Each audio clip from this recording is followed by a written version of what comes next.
Reading? Yep. All right. I'm going to call to order this meeting of the Mount Ascutney School District Board. I'm going to call it to order at 6:33 p.m. on this Monday, January 5th, 2026 at Albert Bridge School. Online. Our second order of business right now is any changes or additions to the agenda? I don't have any. None? Nope. All right, hearing none, I will move on to approval of our minutes from December 1st of 2025, and I will take a motion to approve those minutes. Second. All right. Any discussion? I have a comment. Sure, Elizabeth. I didn't feel like the minutes really reflected enough of the content of the budget discussions. Was it done with AI? It seems like it was. No, Leanna takes them. She does. Yep. Send her the recording every time. So, it didn't seem like it had, or I felt it was very different actual content. It just gave a rundown of who said, who spoke, but it didn't say what sentiments were expressed. And I think for the public who reads the minutes, I don't think they would have gotten very much information, actual information out of what happened.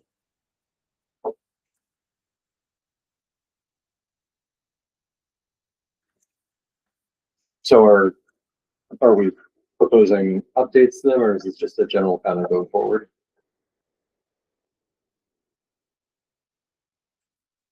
I'm registering my comment and I'm asking that yes, going forward and updates to these minutes, but I'm okay with being the sole person who registers that. Okay. All right, any other discussion on the minutes? All right, so hearing none, I will, I guess, take a roll call vote on these minutes. And I will start with Amy. How do you vote? Aye. Bill? Aye. Elizabeth? Nay. Megan? Aye. Nancy? Aye. And I'm an aye. So it is adopted, and we'll take your comment into any consideration for future minutes. Thank you. All right. Next, we are on to public comment on non-agenda items or otherwise community announcements. Public comment is not legally required, but we believe it is crucial for us to hear from our community members about their concerns over issues. Through these meetings, our board models for our students how to conduct public discourse, and that the board and members of our community can approach controversial issues in a civil and constructive manner and can demonstrate mutual respect. Having said that, please know that the board is here to listen. The public comment period is not designed for discussion. Please start by identifying yourself and what town you reside in, and limit your remarks to 3 minutes. Public hearing.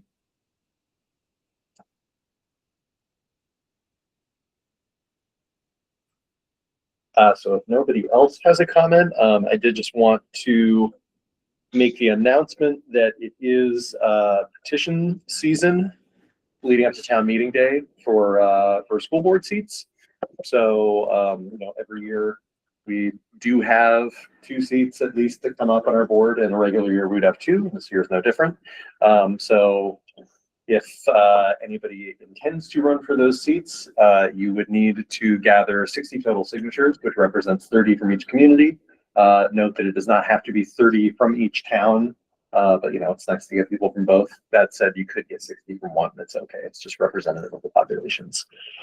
What are they doing? I was getting to that. And I just need to quickly look it up because I have it. 26. Yep. So yeah, by end of day on January 26th. So a few weeks left for that. And at this time, I guess I will let, since we do have people in those seats, if you want to, you can say whether you're running again or not. Or you don't have to say anything. Sorry, putting on the spot there. It's kind of a natural time to note that. I am planning on running. Okay. I am not. All right. Thank you, Nancy. All right. Any further comments, announcements? Yes, Megan, Wednesday, 5:30 to about 6, if you want to swing by the Yates Farm. Okay. There is roughly 4 if you want to send me something. There's usually about, 6 or 7 voters there. I'll let you know. If you want to stop by and play with the dog or have dinner as well. Great. Or anyone else. All right. If there are no other announcements, then we will move on to the administrative report. So I will pass it over to our Yeah, administrators. Kate's gonna Someone share her else? screen.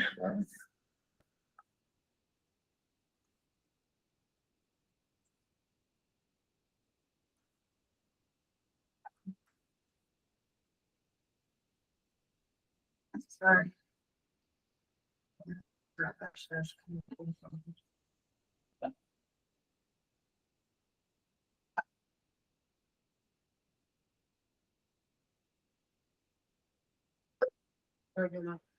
Just hit share in the upper right corner.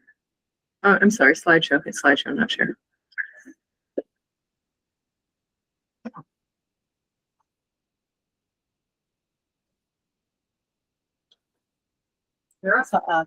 Yeah. So a little wrap up from December and looking ahead to January.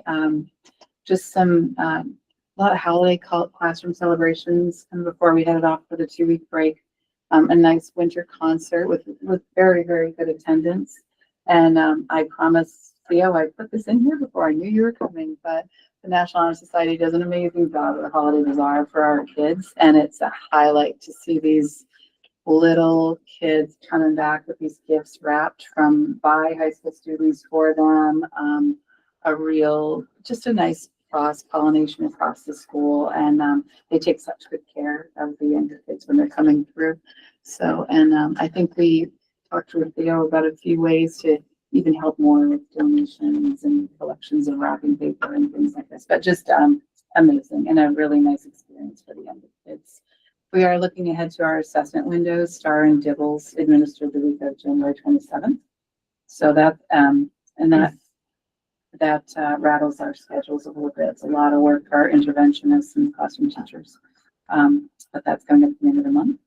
I'm very, very excited about our winter enrichment plans this year. We've done a couple things to maybe make the program more enriching and more providing some more different opportunities for the kids. I'm to typo on my slide already. We decided to not begin this week, right? In the past, January has not had any snow. You all know that's not true because we just drove here tonight. But our skiing numbers over the last 2 years have actually gone down. The number of kids skiing has decreased. But I think it's because of the really great opportunities we're offering to the kids on site. So I don't take that as any kind of negative feedback. Kids are just getting opportunities to do things that they haven't. So this year, that should say pottery, not potter. There's my typo. We have 2 theater presentations, one for K2 and one for K5, and 2 teachers will lead a small theater performance. Those kids stay in that group for the 6 weeks, and then they perform for the school after. We added bowling last year, and it was a real hit. This year we added skating. The kids will travel to Hartford's ice hockey rink. They rent skates and everything there, so they'll be able to go skating. We have a real indoor art opportunity where they're going to be making banners or murals for around the school. Some indoor-outdoor sports, and then another group will spend their 6 weeks swimming at the community center. So just some really great opportunities for the kids, and I like that they're able to choose. The kids that stay at school rotate through the 6 stations, so they'll each get to do one of those, except for swimming. They'll get to do one of those every week. We've seen a really nice increase in adult attendance at our leadership assemblies. I think getting back into the theater, moving them to a Friday morning. We added just a little music at the beginning and at the end, and we streamlined the award process, so that students are not just trying to fit what we think leadership is, but they're being awarded for the ways that they demonstrated individually. So you don't have to demonstrate one particular characteristic to get the award. You're awarded for being the leader that you are. And I do think the student leadership team has been an incredible support. There's a group that works at the assemblies. There's another group that's working on the school environment, and then another group that's working on our community engagement events. And we're still holding strong at 25 members on that team. I suspect that a few would drop off and they haven't. So the concert pictures there, and our leaders are there. Some of our third graders studied weather and did their own little science fair version, like a 9-year-old version of science fair. So these are two sharing theirs.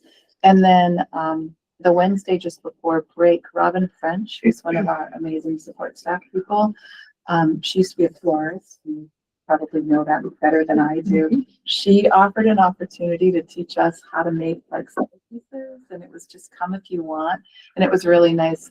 15 staff members came. It was just a fun community event. And I think if we did it again, we'd have twice that many, because those who didn't come really wish they did. So we're trying to do more of those opportunities as an adult community as well to build our school.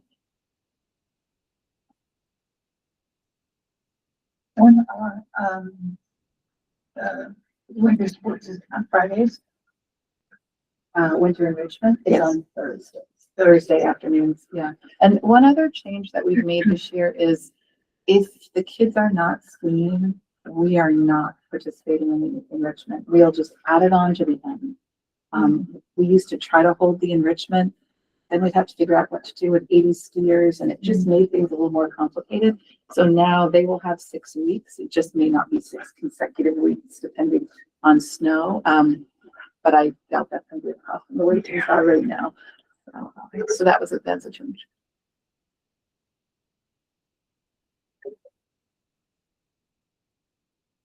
Okay, do you want to go one more slide?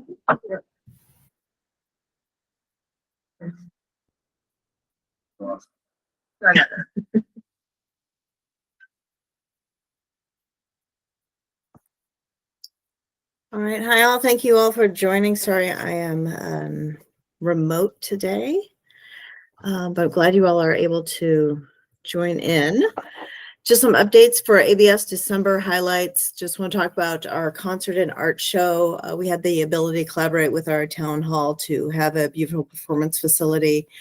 It's just great to be back in that space. It really gives just a little bit of extra professionalism to the experience for our kids, for our families, and it's a beautiful facility. So we had a nice opportunity to share with our community there for both a day and an evening concert. The day before we got into break, we had our solstice celebration, which is also combined with our Skip holiday shop. The first 30 minutes was as planned, and then at 9 o'clock our power went down and our generator didn't quite kick in the way we thought it would. So we spent the next 3 hours in the dark with these beautiful lights surrounding us. It was quite wonderful just to see how everybody pulled together and made that happen. How lucky we were to already have the solstice and all the light stuff lit up for that last day. So super fun way to go into the holidays. We want to give a huge shout out to our Skip organization, which is our parent teacher organization, if you will. They've worked really hard over the last couple of years, and this past year really have just accelerated into moving into a clear vision of their role. They purchased a new ice rink for us, for the whole community, and they're really taking it seriously on how to help maintain it, as well as store it. That's a lot. It's a lot of work. And it comes at no cost to our communities. It's open when school's not in session to anybody who's in the community. Just a huge shout out. That ice ring is beautiful. It's being really well maintained. I'm super excited to have that out there again for the community. Our holiday shop, which are skip and community members help participate in, much like they do in the Windsor schools. We don't have obviously the upper grades, but we do have community members who come in and just help wrap gifts and donations for the whole community. Just a really wonderful opportunity for our kids.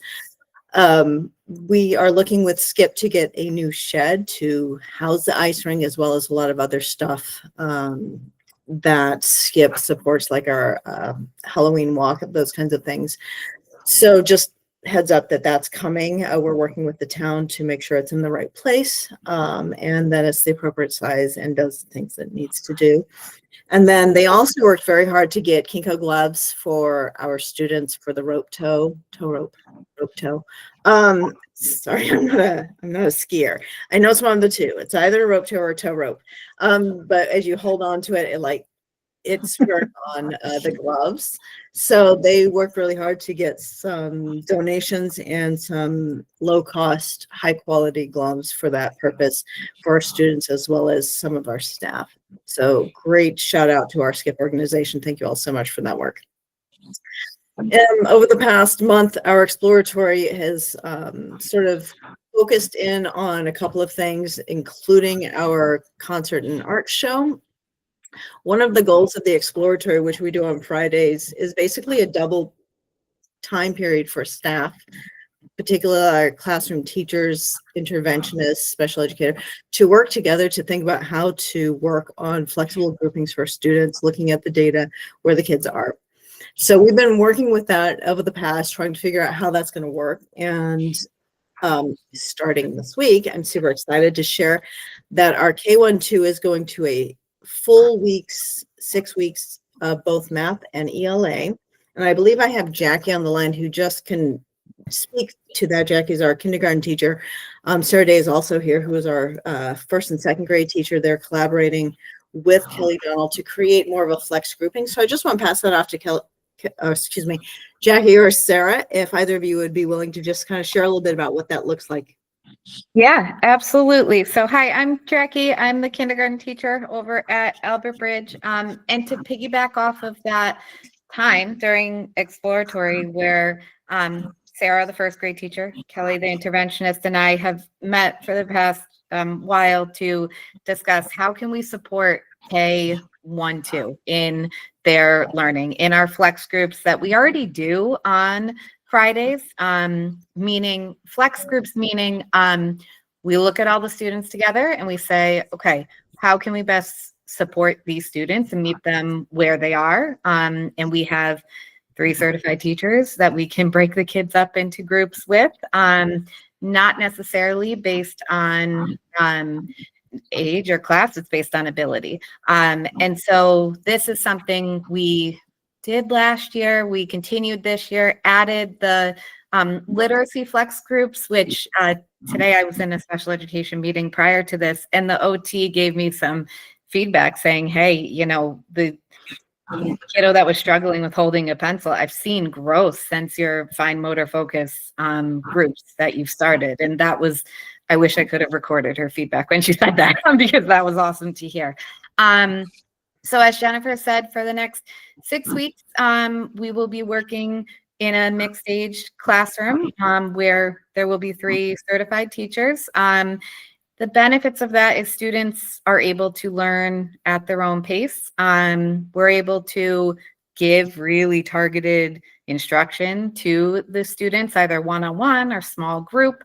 And there's a lot of opportunities for leadership and mentoring just within the class because of having that age difference within one space. It's a bigger community for the students and builds their social emotional growth, and the academics will continue to stay strong. So we will be back. I know we have another board meeting February 2nd, so we can share how it's going then. And yeah, thank you. Awesome. Thank you, Jackie. I know for the board, we've been talking about this for a long time and trying to set the stage for this process because as a multi-age small school, it's challenging, obviously, to meet all the needs of our kids with a limited group. But because of the support and flexibility and creative thinking that everybody's put into that, we're really moving forward in exciting ways. I was able to sit through our 3 through 6 math grouping is a similar thing where we're working on geometry because we often miss geometry because it's at the end of often the math curricula that comes up. And so they're working on making sure kids get some geometry based on where they are. And it's just a really nice opportunity for us to make sure that kids are getting the support they need and skills particularly while being able to practice their leadership skills in social and emotional ways. So that's super exciting. So getting back into the new year, one of the things we know is that reestablishing expectations, norms across our supervisory union, we're all doing this. So at ABS, we use the responsive classroom. So we're reviewing expectations as well as routines and procedures for our kids. Also, we're participating in winter sports, which is exciting. We start next week as well for the same reason. We often found ourselves kind of going into the first week and not having snow and trying to navigate stuff. Escutney Outdoors continues to give us the opportunity for kids to learn how to ski for free, including we're not paying for rentals of ski equipment, use of the facilities, none of that. They're just outstanding at supporting our schools in this work. We also have locally cross-country skis, snowshoes, the ice rink, which we're super excited about. Our skip just made our skates nice and sharp for the first time in 13 years. So I'm super excited about that one, as well as sledding or fort building, depending on the weather. We also have testing, we all are doing the testings coming up. So we've got Star and Dibbles coming up. And then our NAEP testing, which is kind of a national version of testing across a specific grade band is coming up. And then looking ahead to Vermont state assessments, just how we're going to bridge the gaps between what kids are supposed to know by the end of the school year and what they get to in March, from the beginning of the year to March, just trying to make sure that we're touching on big ideas so that there's no big gaps. So that's a big part of the work that we're leading into. And then we have our Student Leadership Day on February 6th, which is an early release day. And this is a time when they have asked to focus on STEAM and science projects. So we're looking forward to seeing what they come up with. Thank you.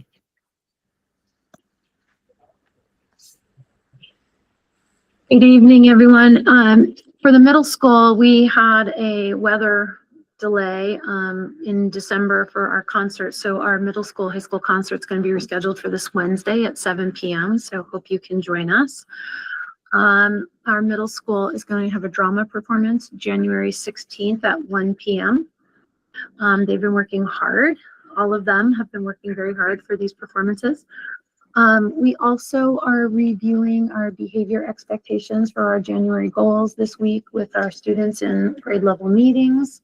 We're also going to be looking to recruiting some student leaders who would like to share some of those regular reminders of introductions to what kind of things we want to talk to our incoming students about. So some of our middle school students might be doing some presentations in 5th grade, and we're working with our school counselor, Miss Stanley, and Mr. McPhillips here to start looking at some of our transition dates, to have some of our meetings for students getting ready for 6th grade for the spring.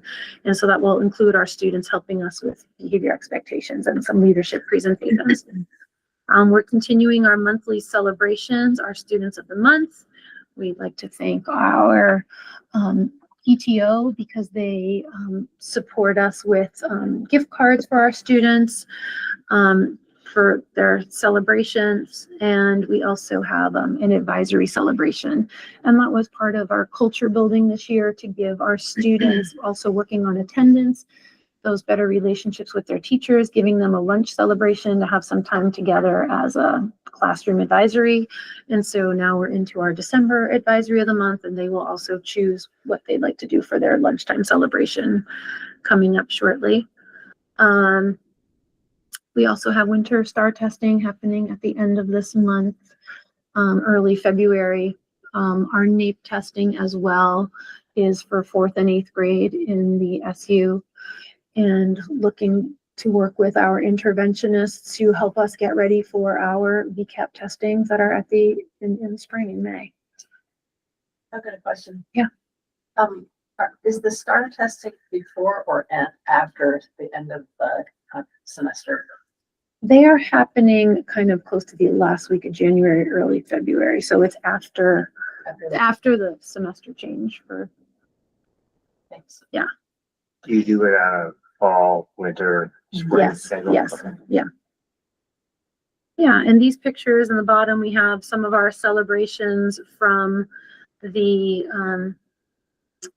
holiday feast that the students all did a potluck in the bottom left, and they also did the a door decorating contest, and we had people come to do the judging from the SU office, which was nice. We had a little bit of an impromptu. Students at the last minute wanted to do some caroling for our younger students and went into some classrooms on that last day of school, and our students, 4 students of the month from December in those pictures. Thank you. As Colleen stated, we have one concert for middle school, high school, so that is moved to Wednesday, January 7th at 7. Our exams are scheduled from the 20th to the 23rd. We did make a change this year. In previous years, we had just had the exams and students were forced to miss a day at Hartford, depending on the exam schedule. With the end of last year, Eric and Scott sent an email to all the sending schools saying, can you see something with your exam schedules? Instructs us for weeks, so we've made that adjustment, and everyone will adapt to that. Our science fair is the 23rd. If you can come, please do. It is the best in the seat, and that's not a biased opinion, that is a fact. If you see it, you'll be impressed, and then we send the most kids on to the next level, and we get that feedback all the time from surrounding schools. Just a couple pictures. What time is it? The science fair. 11:45, I think. Yeah, 11. To like 2? Till about 2. It'll be set up in the morning, even if you can get to the actual part of the projects. Couple of ones this year. Down the picture, we had Mamma Mia, which was a huge success, and a huge shout out to Sky because Lauren had secured the sleigh before she knew she was leaving, and it was a way bigger undertaking than we would have expected for someone who was just coming in, first year teacher, trying to pitch in our school and the kids and everything. It was a 2-hour, a little bit over 2-hour productions, which typically are paid about an hour, and it was a smashing success. So that was great. Criminology class had Sheriff Palmer come in and speak to them, which, if you know Sheriff Palmer, he loves stuff like that, so it was dynamic, and there's an opportunity for questions and answers, which was great. And my third picture is a cooking that took place in Senora Claire's class after one of her units. I bet I didn't have a lot to say this one.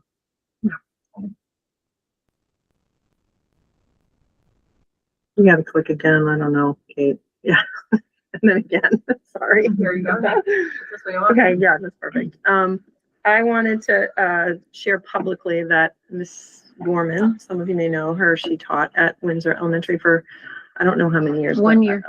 It was her first year teaching. 1 year? 1 year. Oh. It was her first year teaching, and she was very thankful for that start in her I career. was told it was many years. So, well, this is an even bigger gift then, because she has donated $15,000 to Windsor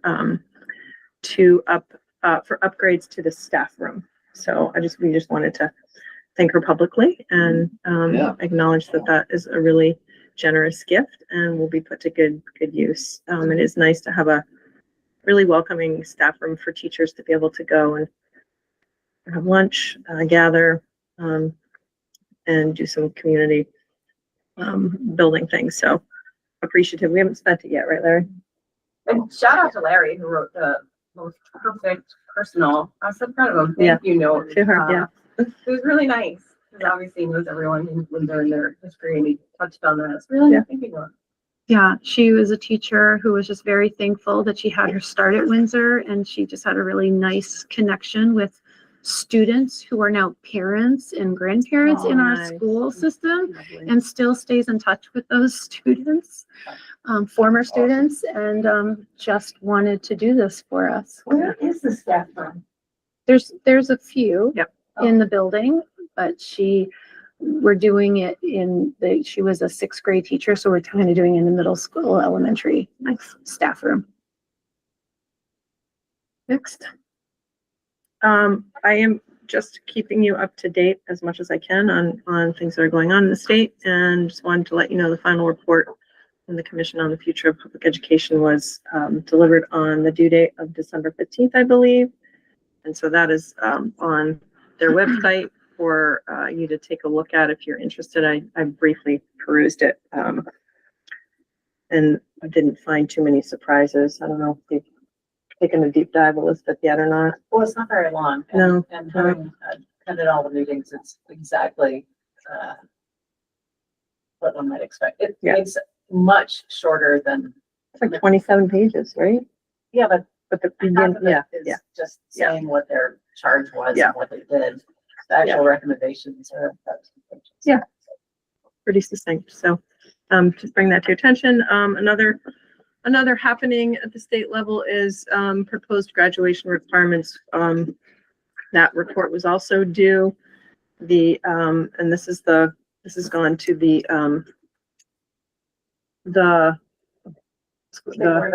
yeah, thank you, Board of Education for their approval. As we heard, because Kate and I and Bridget were in some presentations this fall, the state was audited by the federal government, and one of the findings was that there was a lack of consistency across the state in the number of credits that were required for graduation. I think we learned anywhere from 16.5 to maybe up to 30 credits. So this is to bring everyone into alignment and have some consistency across the state. I think we'll be in good shape based on the work that we've doing with the program of studies, and it looks like the few changes are we're going to have to require another math credit. We require half a credit, half of health credit that we do a half credit now. I think we're going to be required to have a full health credit in the future. Less electives than we require. We've also created, or Steve Malloy and Kate and their team has a great plan for a capstone, and that we'll be able to continue, I think, under these guidelines. So we'll keep you updated. The Board of Education has to put a stamp on it before it goes forward. And they also, they also have a,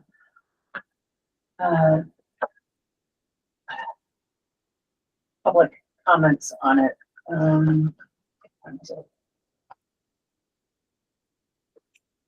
Actually, it's under that presentation, but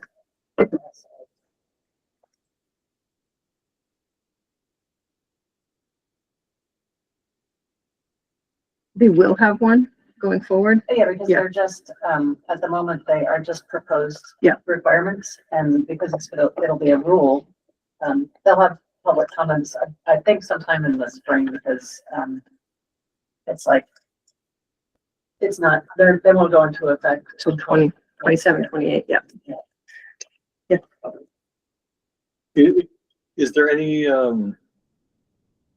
what's the sense of how this is going to correspond to the work that's been done on proficiency-based graduation requirements? I know that the kind of paradigm of credits has shifted a little bit, so I just wanted to. Yeah, I think the way that we're set up, we're proficiency-based, and you'll have to meet the proficiency in the system as well. And I think we're aligned well going forward. So, yeah, Bridget, that was the comment she said to me as I was going out the Well, door. they had given us two Yeah. choices that they showed us at this workshop. And I think because we did all the work with the state and they had this information in their head, either option that they chose is just for us, we're very strongly aligned with both their choices. Excellent. Yeah. Once Once in a while, we win one.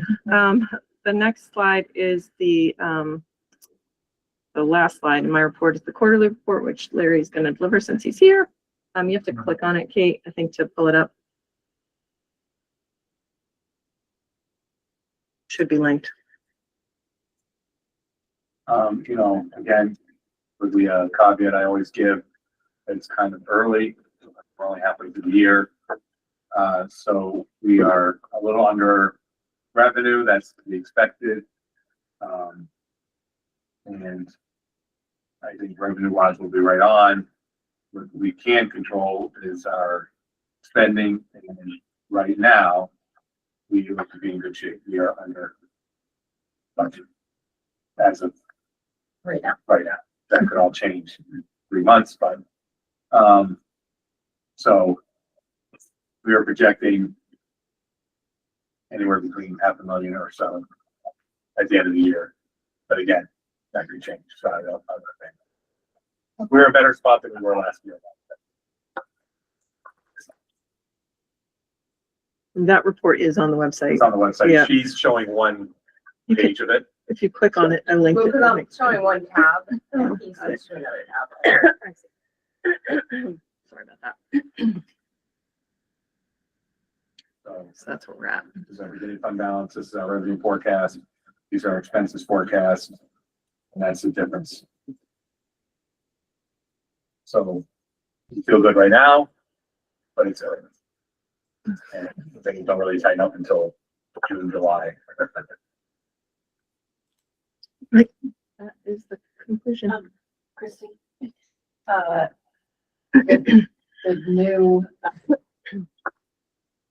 new education, not education quality standard, graduation requirements are not going through the same rules process as the education quality standards. They are instead, the Secretary of Education requested that the State Board of Education complete their assessment of it and finalize the requirements by the end of this year. But wait a minute. Sorry. It's okay. Although the decisions are due 7/1/27, AOE recommends completion date of 12/31/26. 12/31/26, so we've got some time, yeah. Okay, great, thanks, Elizabeth. Right.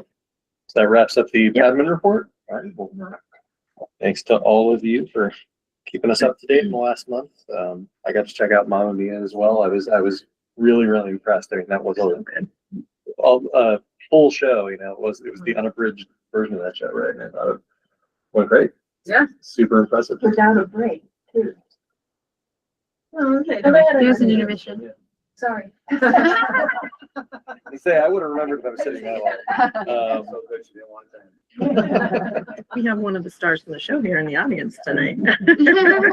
She had the real cool outfits. All right, so we are on to number 6 on our agenda, which is items for discussion, followed by motion if needed. And item 6A is budget adoption. So I think I'll turn that over to you and Yep. Larry. There's a presentation. Yep, Kate's gonna present the There we go. screen. Oh, yeah, here we go. Go right to the first slide. Mhm. It's all good.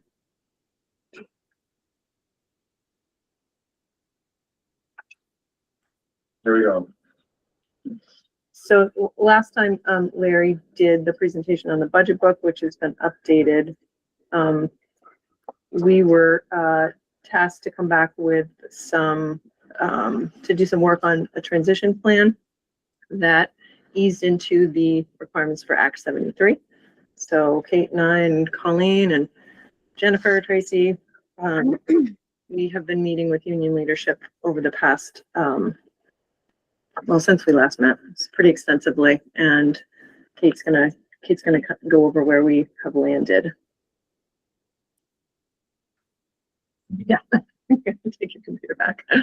So Plan A is the maintenance of program that we have now, and then we cross-size minimums. I believe Plan A is essentially what we presented to you last time. Yeah. Over here, Larry was kind enough to put in what the impact would have on the budget, and the result would be 1 elementary teaching position at ABS and 3 high school teaching positions at the for Can I just ask a question about that? Mhm. Why do you have, a 6.32% increase translating into an 18.7 or 21.7% increase in taxes? That's due to the Byzantine tax system that, Vermont has. And so if LTW ADM falls, which in Mount Scott's case it did, and if the yield doesn't increase to an amount, which it did, and then the CLA is down year over year, which it is, that would account for a budget increase, a tax increase far outstripping the budget increase. So for example, at Heartland, it's a 5.24% tax increase for a 13.1% tax increase. So their budget's up 5%, which is, you know, the typical, or they usually like rather 3 or 4, but and their tax increases are up 13.1% basically because their LPD is down and the CLA is down. Larry, will you just say what all those letters mean one more time? So the CLA is the common level appraisal. So rather than having some towns never appraise their property, they go 40 years between appraisals. Vermont puts in a governor, lowercase g, to make sure that those towns that don't do appraisals have to pay more in property taxes. In West Windsor's case, you simply did have an appraisal, but we're talking about the difference between year over year. So you had the appraisal last year. So if it was at 143%, for example, and it goes down to 133%, that would increase the tax rate if there were no other changes to the budget, even if the budget was flat. In addition, if you have fewer students, LTWADM wise, if you have 10 more students, but LTWADM stands for long-term weighted average daily membership. If you have 10 more students, but 20 less free and reduced lunch students, your taxes would go up even if there were no other changes, and so on and so forth. Our Mount Scott's LTW ADM was reduced by 31, I believe, students this year, and we dug in. It was mostly at the preschool level, as I recall. It's mostly preschool Yeah. and some 4th grade. Yeah.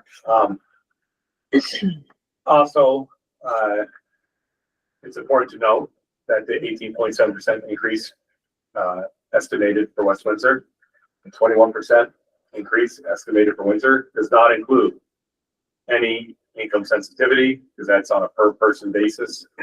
So there's no way to really estimate for that, because that's a graduated payment based on your income. And then number 2, it doesn't include any of the proposed governor's plan to buy down at the first $75 million into the ed fund from the Vermont General Fund. So that includes none of that. So that yield, if the governor does buy it down, it would lower the tax rate, which would lower the increase. But there is no way to forecast that now. That would not happen until June, July. And if they do reduce it by the 77 million, which they expect to,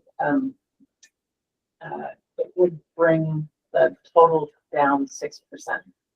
So if the statewide average was going to go from 12 to 1 to 12 to 6, then you could do a short academic estimate of going from 21 to maybe 12 or something.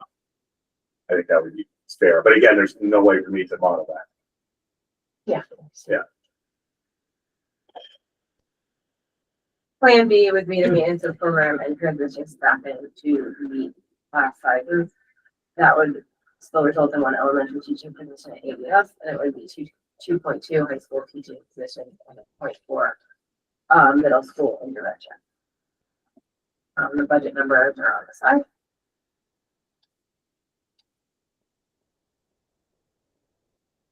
The next 2 slides go into what that looks like, staffing wise. Kate, I don't know if you want to. So this is a comparison of what we put together from our current staffing to what the proposed would be. Do you all have this?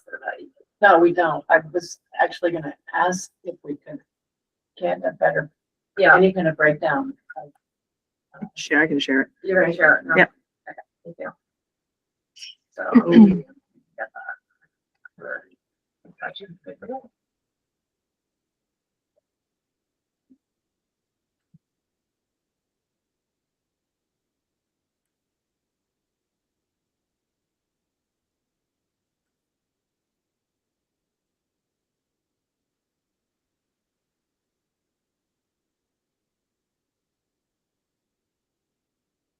You should have it now.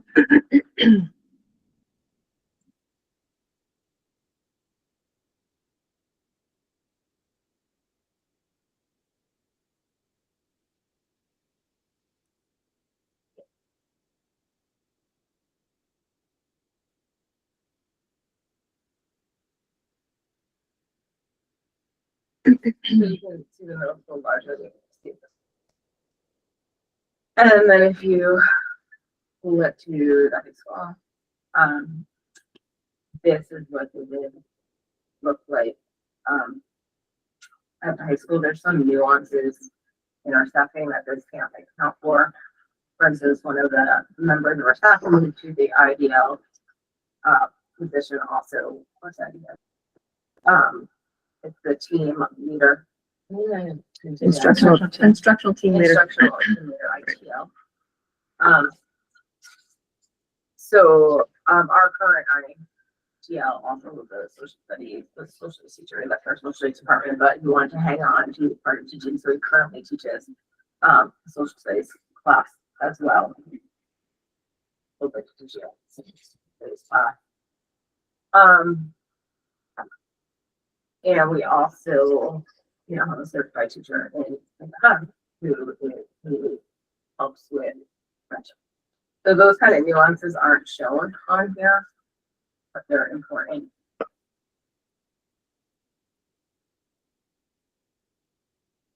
Does it mean there's not risk? Staff member? So We in got to that, enforce.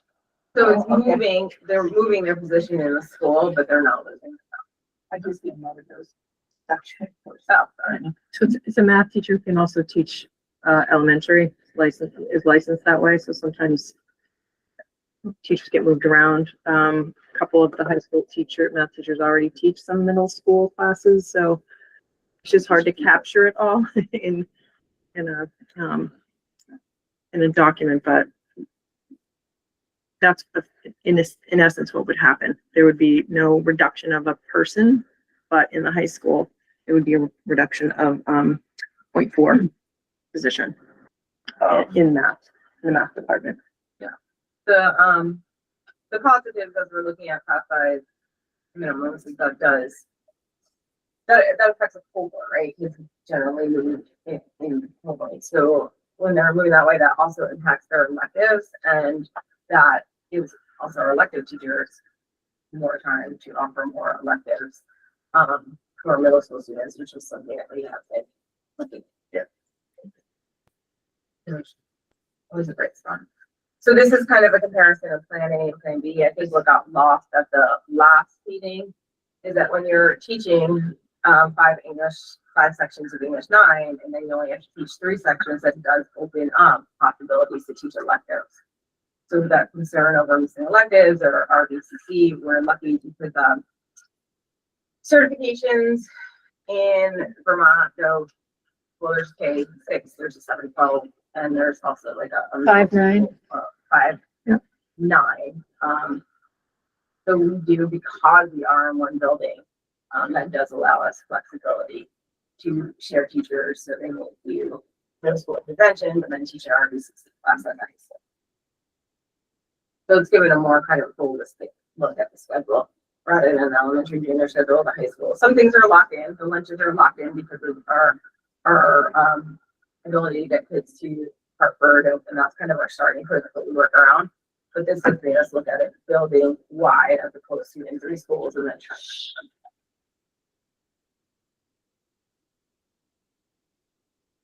Yeah, because of the overlap in licensing, it overlaps from elementary to middle to high school. So there's shared opportunities. Jennifer? Yeah, so this is just a breakdown of what ABS looks like with the restructuring. So we would have a primary grade, which is roughly age bands 5 years to 6 years, traditionally called kindergarten. We don't know how many students come in kindergarten. And then primary 2, which would be roughly age groups between ages 6 and 8. Traditionally, those would be grades 1 and 2. We'd have, next year would be 15 students. Both of those groups would be supported by a flex teacher, as well as our special education counselor, a social emotional interventionist, that kind of group. And then we'd have an elementary 1, which is traditionally 3rd and 4th grade, age groups roughly age 8 to 10. And next year we'd have 13 in that group. And then elementary 2 would be our 10 through 12 years old. Traditionally, these are grades 5 through 6. We'll have 20 in that group. So the blue group is basically a group of a flex teacher and a social emotional interventionist. And then the purple group is a different flex teacher and social emotional interventionist. Again, those are part-time flex positions in order to help support making sure all kids are getting the general knowledge and skills that they need. We've been talking as a group about how to make this work, as Jackie already presented earlier. We're working on that right now, trying to figure out how to make it so it's sustainable with our staffing. One of the things that would show up with our current curriculum for this CKLA, our ELA curriculum, English Language Arts curriculum, is the knowledge base. The content base would be a 2-year cycle. So let's say, same thing with like science. So let's say you're learning the water cycle traditionally 3rd grade, you might learn it 3rd grade if you're in the elementary 1 group at the beginning. So you might learn it when you're like 8 or 9, or if you didn't get in that year, you would learn it the following year. And so it just loops. So we'd have to just scaffold the learning in that way. Another thing we're talking about is the capacity of possibly entering 5-year-olds earlier to give them kind of a jump start onto the process. So that's what it would look like for ABS.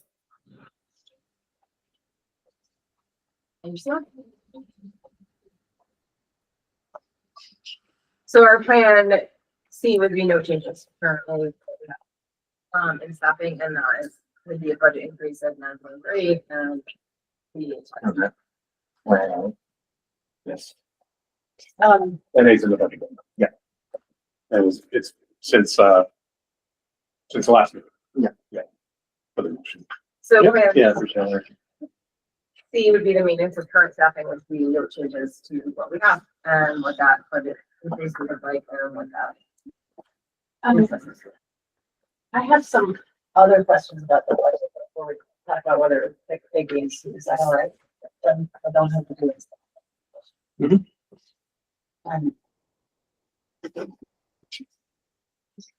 This is just going on the budget book because I don't think we have access to anything besides that, right?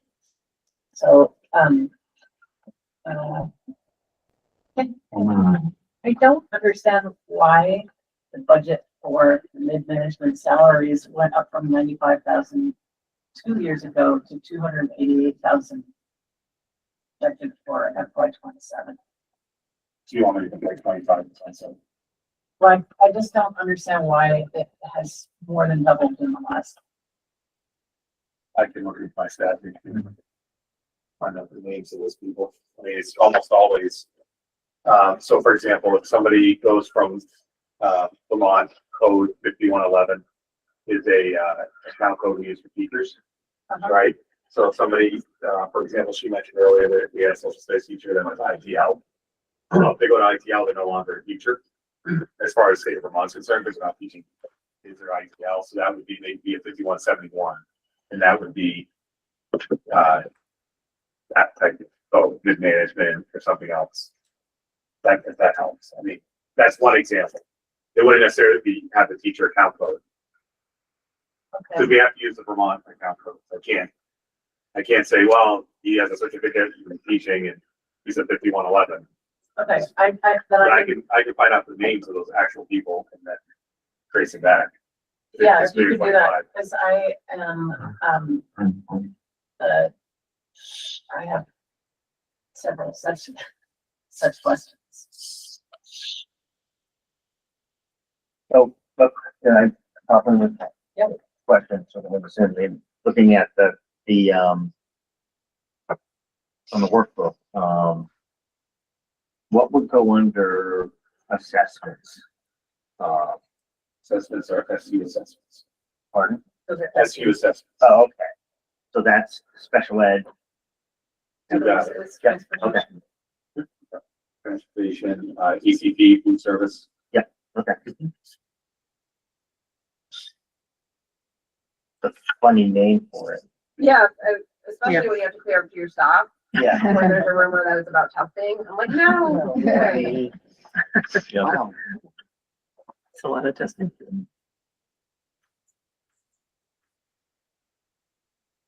Did you all go through the exercise of trying to reduce the budget without reducing staff?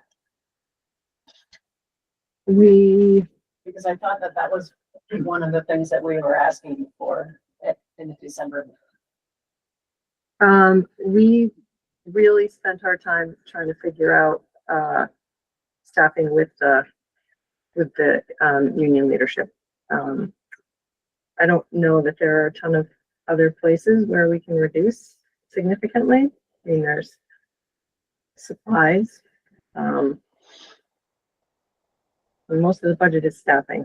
So 75%. Oh, I know, I looked at the, If you take assessments and assessments plus salaries and benefits, it's 95%. but, okay, here's my list of questions real quick, right? Why have mid-management salaries gone up from 95,000 2 years ago to 288,000 projected for FY 27? What are the stipends that account for the $140,000, which are not teaching stipends? What are the non-clerical stipends for? What are the other stipends? Non-clerical stipends would be coaches. Um,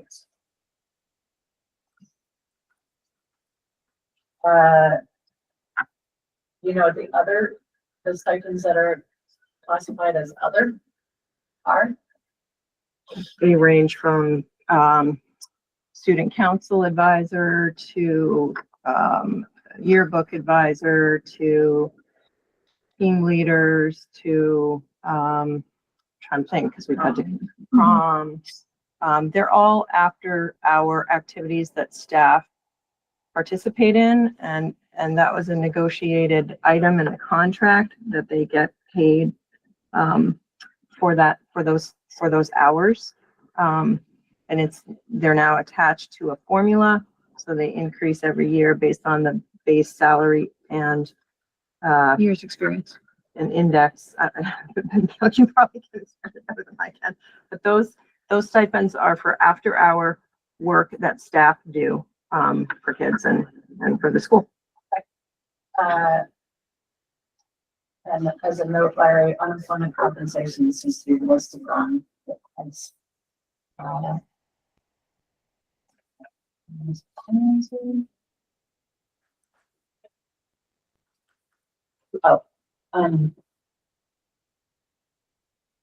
is it, it's listed as a reduction, but it's actually, it's listed as a reduction, but it's actually, oh, it's a reduction of last year. Never mind. Yeah, year over year. Sorry. So mid-management, we want to compare FY 25.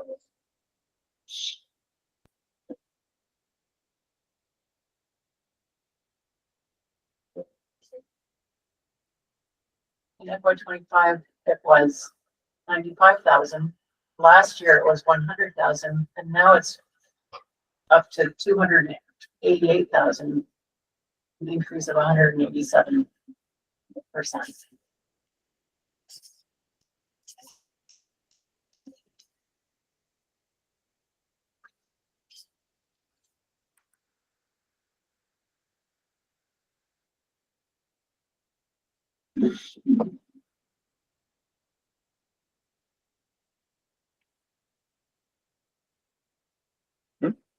You have more questions or? I do have more questions. Okay, yep, yeah. Why does transportation purchase from other sources? Very simple. So that's usually like, things that are not part of the contract. So that would be like, field trips, other things. It's mostly not, I don't think it's athletics, that situation. But I'm assuming it goes up and down.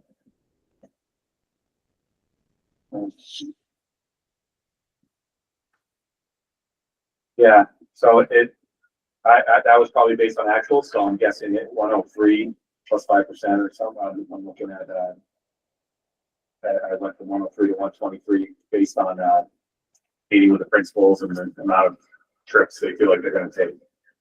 So it was down, it went down, but then I based it on the actual, so the actuals always come in a year after we budget. Right, so I'll get the actual for 26 when we're budgeting for 28. Right. So we try to, some things like that are kind of a guess. Can you explain why tuition to vocational schools is in our budget if it's paid by the city? Yeah, so we have to, we budget for that and then they give us revenue. So if I didn't budget for it, I would only have that. Because then it wouldn't be a wash. Now I understand that it has to go out in order to come back, Yeah, yeah. but it's confusing having it in the budget. And that's it. It's mainly the middle management. I'm looking that up right now. If there's any other questions, I'll look there. See what was happening with that 525. And to see what was happening. So,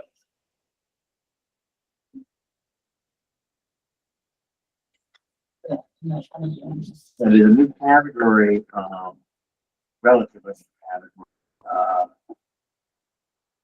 it's the law. It is, I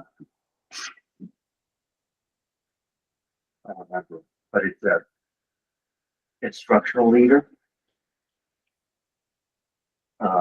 Instructional coaches.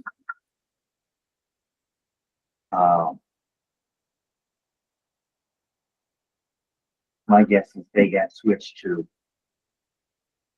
management supervisory salary. So I'd be curious to find if that's the case.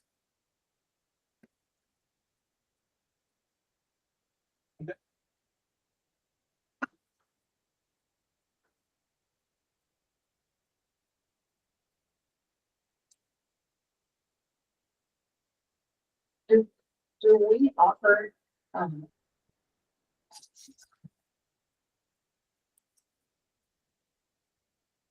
as part of the contract, do we offer, long-term care?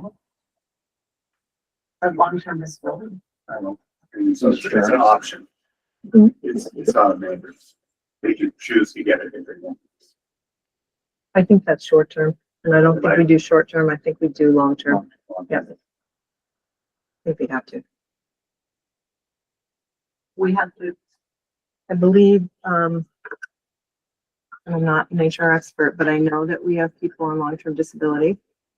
But we don't offer short-term disability because not enough people, agree to buy into it essentially. So we don't offer short-term, we offer long-term. Right, that's one reason why, I believe we have quite a generous, sick leave. Yeah. Policy, and why, that there is a sick bank, because if a teacher runs out of sick days, they can go to sick bank and get enough to get to the point of Long-term disability. Yeah. So that's the function of those two expenses. and,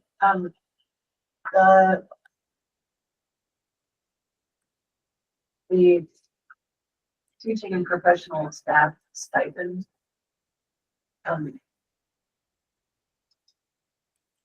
Yeah, the teaching and professional staff stipend. Is there any way that we can know what that,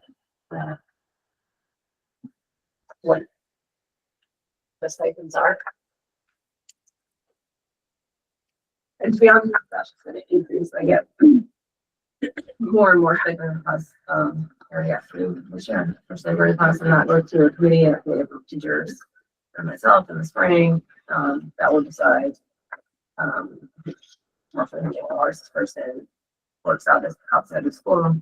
And then there's a formula, that they came up with, but I don't see a reason why I couldn't care the stipend was correct. The stipend list. Yeah, like that one I get from Carrie. Professionals. They'll have staff names on them. I don't know if I don't know. That's nothing's off. Just the names of the club advisors and the stipend amount. I don't know how much stipend. Are the winter programs paid for through stipends? The coordinators get paid to do the programming, correct? No, it's all Organize? just, no, that's just a committee of teachers that works. Okay. There's In some schools, there is a stipend. They vary across the district. It's been a project of ours to kind of get an alignment across schools about what the stipends are and how much each stipend is valued at, because that was very different depending on your district. So we've been working very hard at trying to get into alignment, and we're not there yet, to be honest with you. One thing that the Yeah. last contract did is it removed the listing of individual stipends. Because within older contracts, it listed out, oh, this technique gets paid this, and this technique gets paid this. And so by removing that and creating a formula, it gave administrators more control of, and staff more control of what stipends were necessary, and the formula decides what they get paid based upon an estimate of administrative hours. So, And the difficulty, right? in the difficulty. So it's gonna be a long-term process to kind of, not super long, but to balance that out.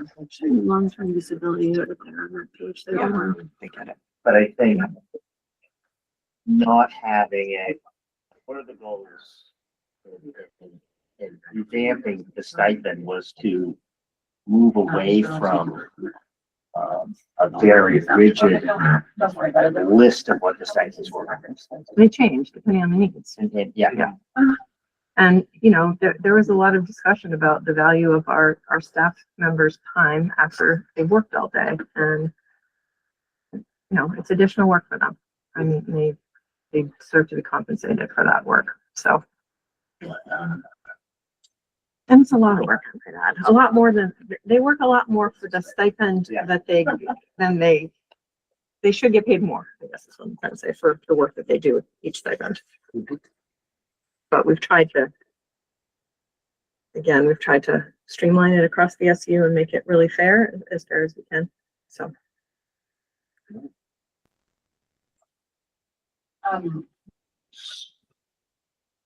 So when you talk about,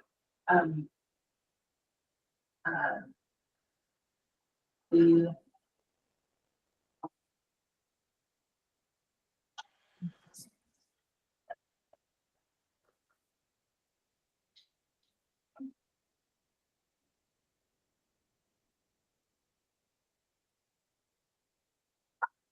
talk about the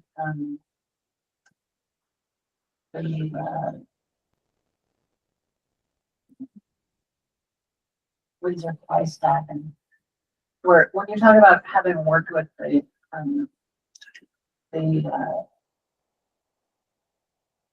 Union leadership. leadership.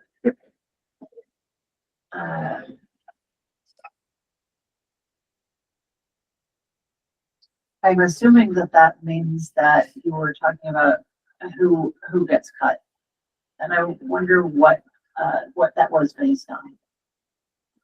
Whenever you have a reduction in force, it's based on the seniority of the staff member in their content area and their certification.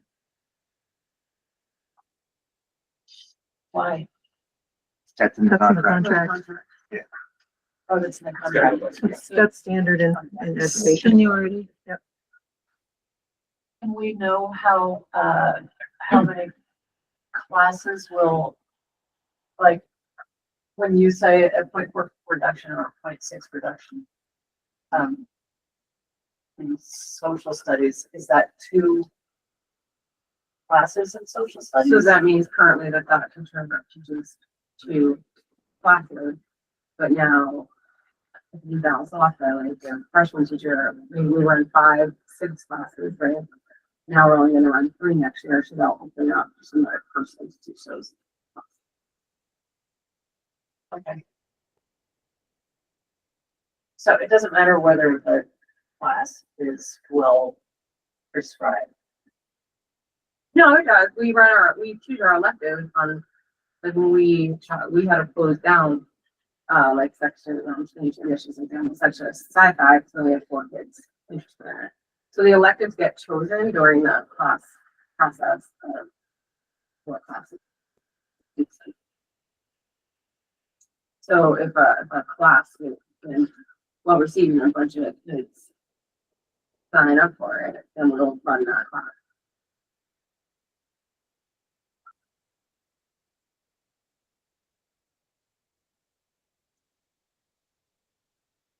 So, okay. Well, kind of along those lines, so I think looking at, we got a comprehensive explanation of what Plan A looks like last time, and that, I just want to make sure I'm understanding this completely. So that would put us at a reduction of force of 4 total positions. Correct. Is the first one. Second one, and I guess just because there's percentage points here, I want to make sure I'm understanding what that looks like. So that is 3.6. You say it again. 3.6. 3.6. A Okay. nuance that helps you wrap your brain around this is in the high school, you can't work 0.5 because of the 2 classes. So the 0.5 classes can be in the day, so you can't teach you. So we can't have a 0.5 high school teacher, we have a 0.6 high school teacher or a 0.4 high school teacher. And that comes into play when doing that. That was that negotiation piece. I wanted to die on my sword.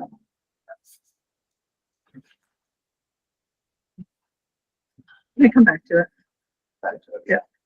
So in Plan B, what is the staffing reduction looking like? If you go to, Slide 5. Go to slide 5, Kate. You can see Yeah, I it. just want to make sure I'm fully understanding that. Yep. just be the high school, and then I'm sure that's what you're asking about. That's, yeah, go to high school. Yeah. That's middle. Sorry, I have a stupid bar on mine, Sorry. so when I look at mine, it looks like it's in the way, and then I try and move it, but it's not up there. Oh.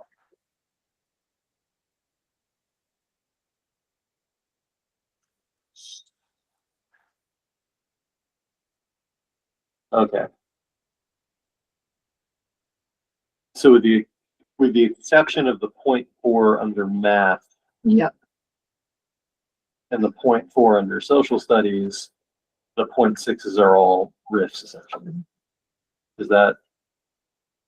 I mean, it's just the terminology is different across those, so I want to make sure I'm fully understanding. It's 0.6 in science Yes. reduction.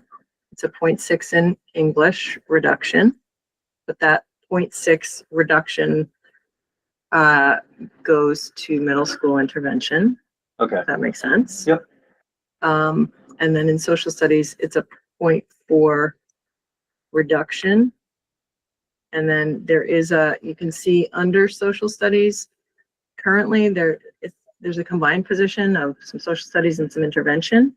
Okay. So So- for full transparency, I accidentally read the position last year, and I work closely with you, everybody knows that, but none of us saw it at the time because we were trying to do the right thing. So if someone moves to the ITL, that opens up a social study position, in which case the social studies department came to me and said, hey, we don't actually need all this because he's still gonna teach some classes, blah, blah, blah. He's gonna throw out a position, right?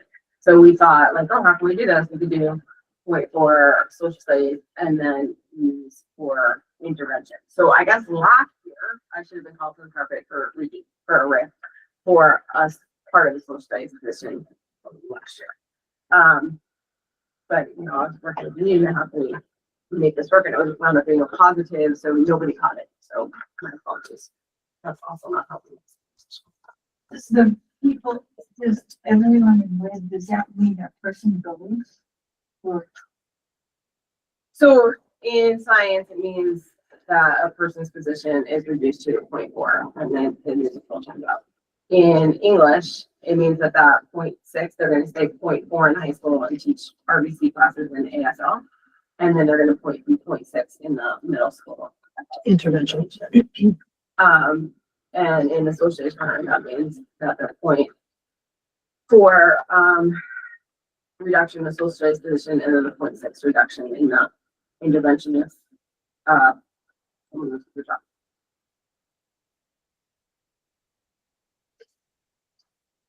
So one of,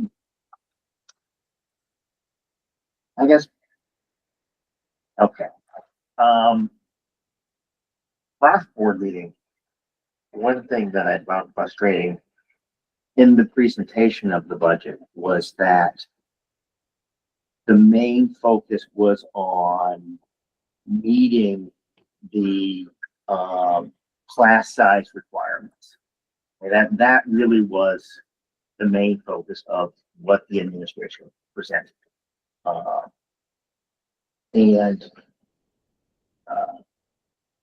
In closing, the important part of the budget concern was kind of that buried the lead in my perspective. I mean, that really was the more important point, not of maintaining a reasonable budget in which we can go over the cap, and you know, whether or not cutting positions because of a lowering in numbers and student numbers and subsequently creating, I don't want to say overstaffing, but more electives than really what the size of the high school can support.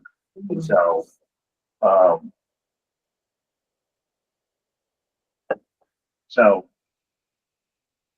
I think we need to look at as a board is whether or not the budget needs to be reduced and because of budget constraints, and whether or not one way to do it is by, well, the only way to do it is to do it by cutting staff, and that the administration believes that they can maintain a level of structure and still cut staff.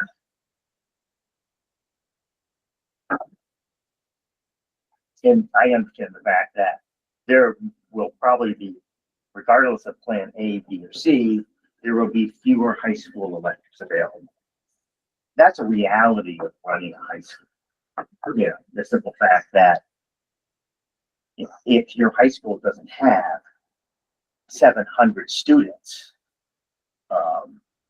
you have to fit the opportunities within a budget that the voters can afford.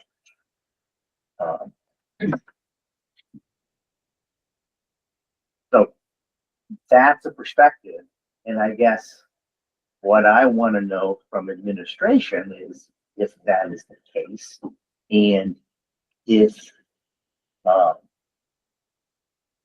staffing that is remaining is going to be able to provide a level of services that our students need, regardless of plan A, B, or C.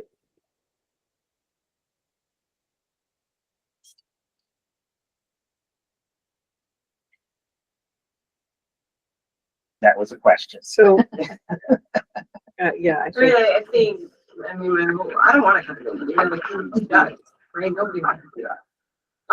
But can we, prior to Act 33 and prior to budget conversations in the first week of September, did Christine come to me and say what they're doing like in December for running classes? And I'm not talking about RBCC, we're running standard classes with 4, 6, but as we're closing 2. sections, we're looking for things for. Yeah, So can we, yes, the short answer is yes, it's terrible as that, so yes, we can do it. And it also opens up the opportunity to offer more in the middle school. So it does have a, okay, and if I could have argued for, you know, like I said, we accidentally had that reconciliation, no discussion last year, we just added your pension. Pulled it up as a positive. Yeah. But our intervention numbers weren't high enough to justify that when we have a staff that has some intervention and into something easy. And yes. Yes.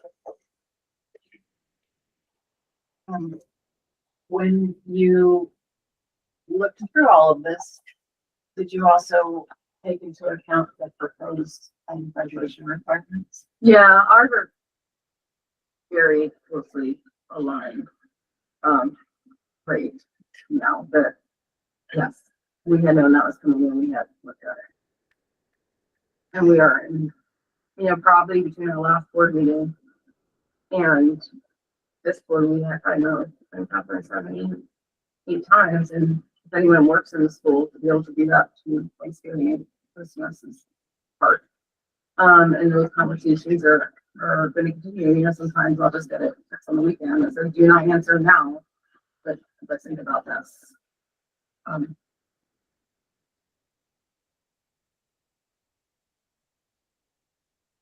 Megan, you had a question earlier? It was really what you were asking, like kind of breaking down what, like, I'm sorry, I'm not understanding this probably as well as I should be, but of what we're actually losing for positions, because I've heard you say like combining positions. So I just want to make sure that I'm clear on what is actually happening. So in Plan B, is it actually physically 4 positions, 4 people are being, It's 3.6. So in Plan A or B? I guess. in Plan B. Okay. So Kate described that the science position would be reduced to 0.4. So that position would be, would not be, might be a part-time position, but not a full-time position. Yeah, a total of 2.6. I mean, I'm sorry, 3.6 positions, 3.6 actual people.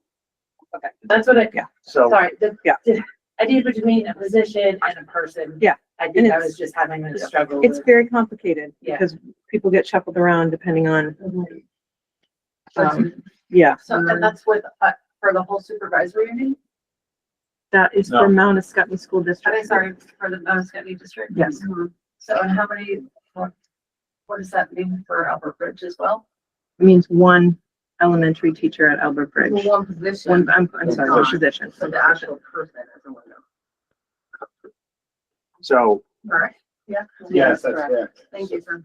so, So Albert Bridge will lose a position, but that person has seniority in the In the union, right? in the union.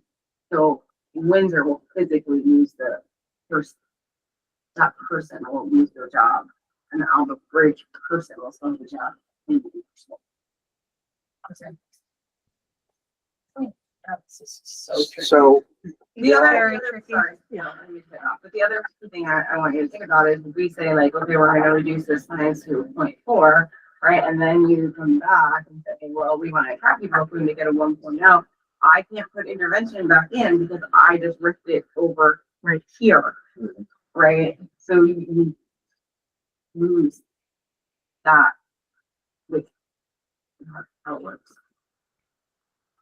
So if somebody has part teaching and part intervention, interventionists are really key positions in our building. So if we wanted to make a full-time teaching position and we lost interventionists, that would be very hard. We'd have to work with the union. which we do Which we well. do very well. Yeah. So at this point, though, there are some unfilled positions. Is that correct? You're down a We have math a math, teacher. unfilled math position, yes, we do. Yeah. And so with that, not filling that, would that count as one of those positions? No, because we need that math position to make the schedule work. That's not one of the positions. Yeah. So So we also have like, one of our employees, just recently left, so that's the planning room, which isn't a teacher position, but I'm not filling that, now because, could we do something? I'm just not filling it now, right? Could that either be a budget cut that could help us?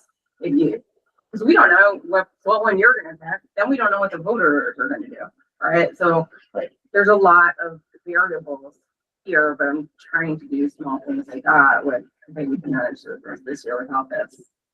Leave it out there. Outside on top of that, we don't know if there's gonna be a buy down, for the governor, and we also don't know, and I think this is probably less likely, but we don't know if the spending threshold is gonna be raised. Right. So there's a lot of, Yes, and by the way, in all the, good point, in all the, scenarios, we're over the actual spending threshold, well, spending school district for the first time. In all of the In scenarios. all the Every scenarios. single scenario. Every scenario. Just FYI. Wait, we are, Yes, Yes, but it was, the threshold was raised. 118%. we're over in all our districts this year. It- But it was 118%. These are still, this is still 6 whatever percent.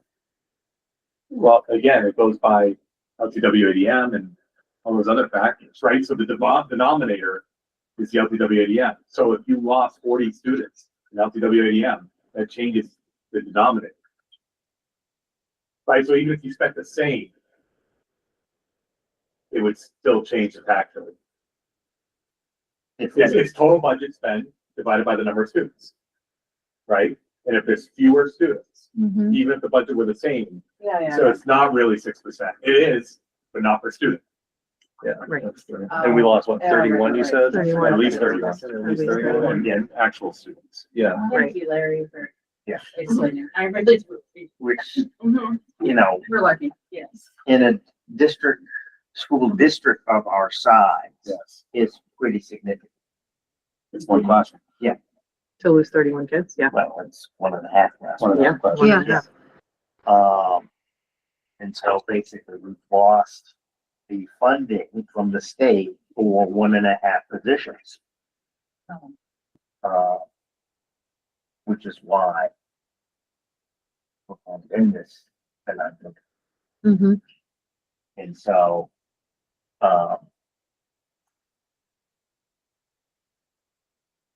I feel chagrined because maybe I should have fallen on my sword.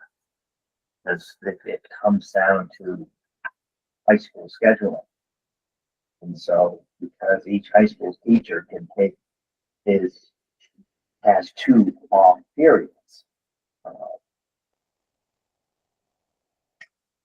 It creates a scheduling nightmare. And which is why you can't have part-time high school teachers. My biggest objection to it is just equity across the district. My, personal feelings of my bias is as, the hardest working teacher, elementary teachers, my biases. That's what I was for so many years. It's different work. It's different You can work. say that, That's what we say. but I'm not an administrator. I can say, So I've gone back through into the, wage and benefit spreadsheet that feeds into the pivot tables, that feeds into the budget book. And that 5151, there's only one employee that's 5151. And, so that's an error. I can't get it to recreate on the budget book by saving the new version after I updated it. So here is the raw numbers. And, so thank you, Elizabeth, for spotting that. It's $180,000 difference. for mid-management, when there's only one employee, we know that there's not one employee that makes that much money, for that one difference. Plan A would be 16.5. Plan, and I put up FY 26 so you can compare and contrast and make sure my percentages are right.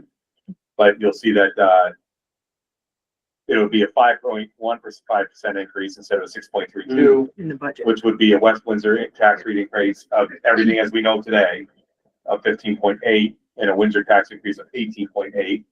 And Plan B would be 5.9% increase, and it'll be very similar to what you already saw earlier at 6.32, not much changes, 17.5% and 20.8.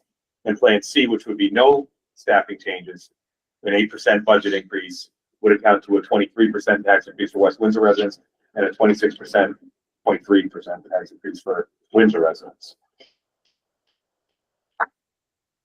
It's a little better. It's a little better. Yeah, a little better.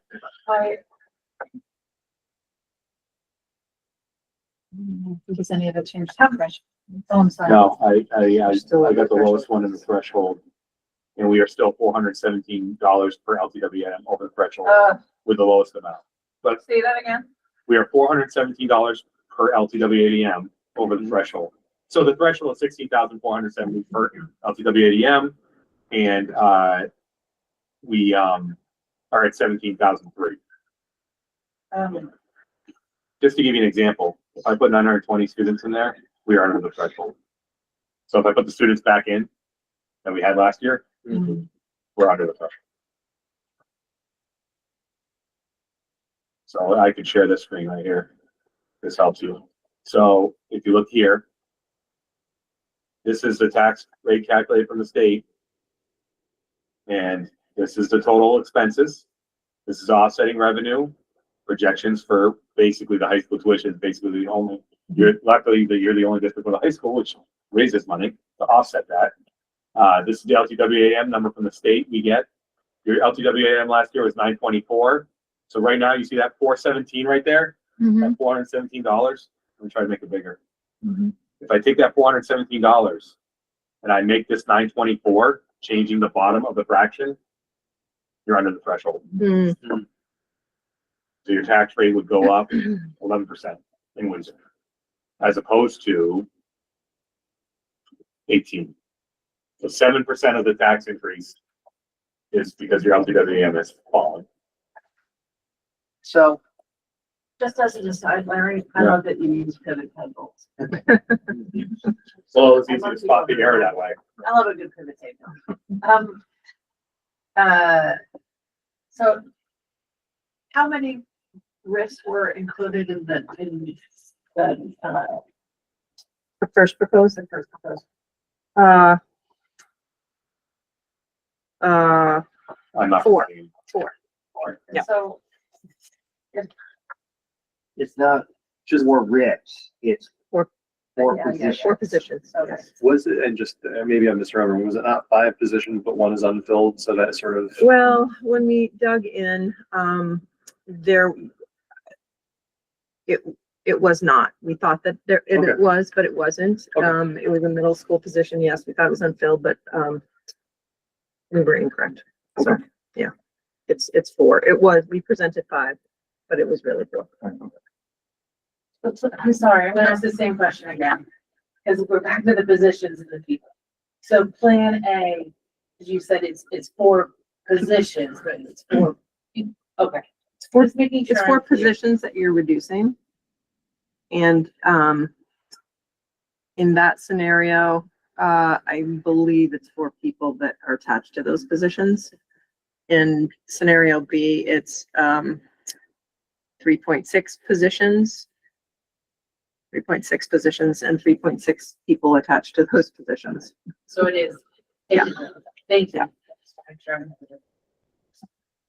So, excuse my hearing. And then natural block of hearing clearly administrators, but I just think I'm just getting old. And I took off my hearing aids, put them in the charger when I got home. So,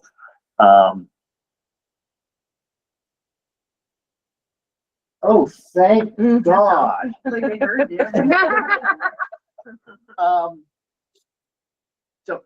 my priority as a board member, and I believe I heard this important from administrators as well, but my priority is classroom teachers, and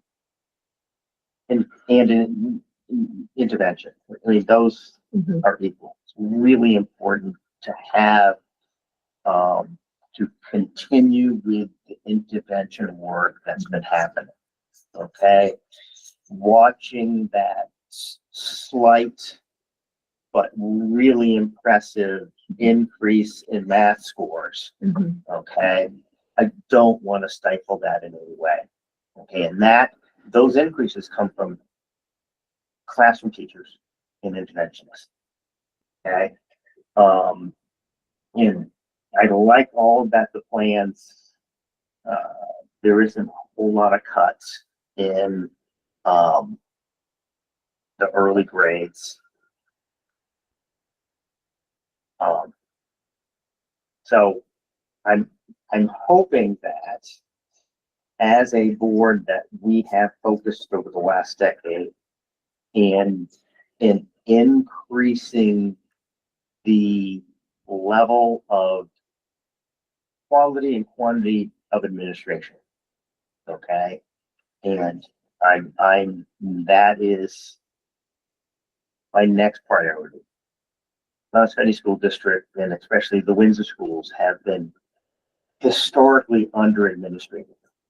Okay, there are perennial behavior, attendance, instructional overview needs that have not been met over the last 20 years. For those of us who have been tied into the Windsor schools historically. So that's important to me.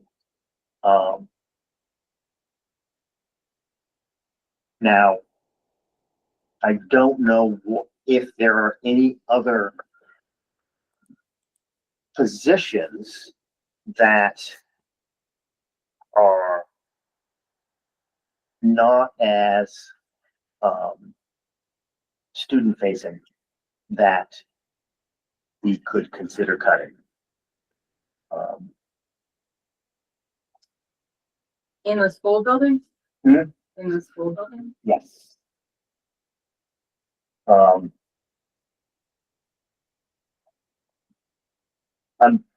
I'll be straight out. I'm not a big proponent of instructional coaches. I know in some buildings, I'm not talking about this school district, but I'm talking about other school districts that I deal with. Instructional coaches become like an assistant principal. And I think that in a time in which we have to cut positions that are student facing, and that may impact intervention needs, I think that may be an area that we could look at. That's just my opinion. Other than that, I want to thank Larry for answering that one question. I'm looking at Plan A as probably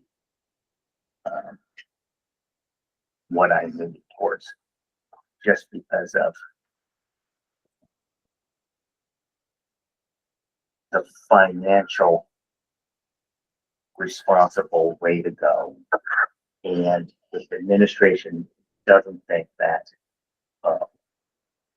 I'm chagrined, but I'm willing to cut down on the number of electives offered at high school, as long as the elementary and middle school class sizes don't get out of control, and intervention in elementary and middle schools are not impacted. And that's really where my priorities lay. And as long as high school students are getting what they need to pass the high school requirements, I think it's a reality of trying to maintain a high school of under 300. I'm so sorry to interrupt. I understand I'm not on the board, but I was curious if I could speak on this one. Sure, if you just can say your name and what that is. Yeah, my name is Isabella Ciccarelli. I live in West Windsor. Good evening, board members. Good evening, board members. I am a junior at Windsor High School, and I am here talking on behalf of myself and on behalf of my fellow classmates at Windsor High School. We are here concerning the removal of one of Windsor High School's valued educators and the impact a cut in educational classes would have on students. We understand that if this budget passes, it would cut a vital position, which is currently held by Theo Abbott. The kids at the school refer to him as Mr. T and Theo. And if you weren't aware of what he teaches psychology and criminology, and he also takes on a middle school class. We truly value Mr. T's presence. He's a supporter of all students, and he not only teaches students well, but he challenges us to be the best that we can. I know countless students who look forward to his class every day and have for the past 2 years. This is not only true for high school students, as he does have an impact on the middle school. Included here are the accounts of high school and middle school students who find Mr. T to be an incredible educator at Windsor High School. Theo has a middle school study class. I have had his class all year on Wednesdays and Fridays. In this class, he has been quite a help. It has been a time for me to get work done, take a brain break, and even do some fun work. He has brought in the chief of police who talked to us about what he has done for our country. He has helped me plan and learn about high school and who I want to be. Theo has impacted me and many of my fellow classmates. I want Theo to stay because in Theo's study hall, I am able to get more work done in this class than any others. He makes an amazing work environment and has supported me in applying for National Juniors Honor Society. He's extremely helpful, and I look forward to his class each week. Mr. T's class is one of the reasons I stay at school until the end of the day. I not only look forward to his class, but I know that I will be learning something valuable and memorable. Mr. T puts in effort into his classwork, making it accessible to all involved, and is a very encouraging teacher. At Windsor High School, Theo leads the National Honor Society, and I'm currently applying to enter. He has been incredibly helpful during this process. He has been very clear about instructions and helpful when we had to adjust due to change rules, number of students, etc. Without Theo leading this process, I would have experienced a lot more anxiety.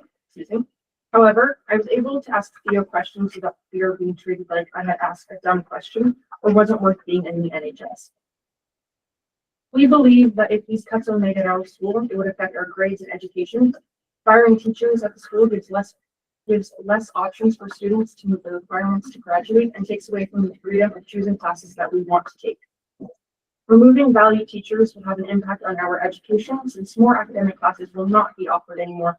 Students are hoping for new learning opportunities and better classes for the 2026-2027 school year. Therefore, letting off multiple teachers would affect more life out of school classes like psychology, ethnic studies, RVCC, and college composition. Being able to offer classes here at Windsor that connect with future jobs students are interested in will help them not only succeed, but will hopefully better prepare them for college. Passing the budget will only make our schools suffer more. As these students clearly stated, Mr. T is a valued member of Windsor High School. He is present for students, a very helpful teacher, and an incredible support for both struggling students and those who are going through school without a problem. There isn't a single person that would benefit from his absence. Not only is this about keeping one of the teachers who make students want to come to school, this is about keeping open opportunities for kids. Although this decision is not made based on character, I think there is something to say about the positive impact he will make. We really hope that you will take this into consideration before you make your vote. Thank you. Thanks, Susan.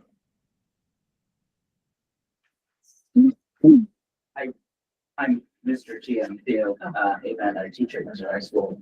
I just want to say two good things. One, I didn't ask either of these students to come here tonight and speak on my behalf. They took this on their own. And I appreciate your very kind words. And I also wanted to thank Colleen, Christine, and Kate. I'm one of the position of this. For being there. I've so very much enjoyed my time at Windsor. I'm sorry, I'm getting emotional. Both of these administrators have helped me grow as an educator and as a person.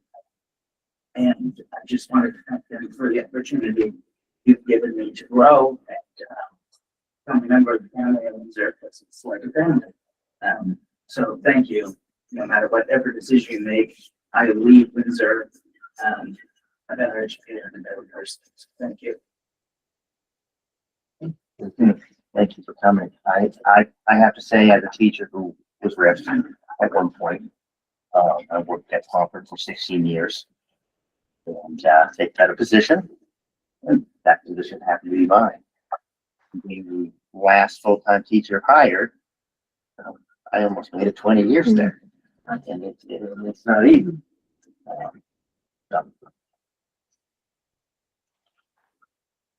And I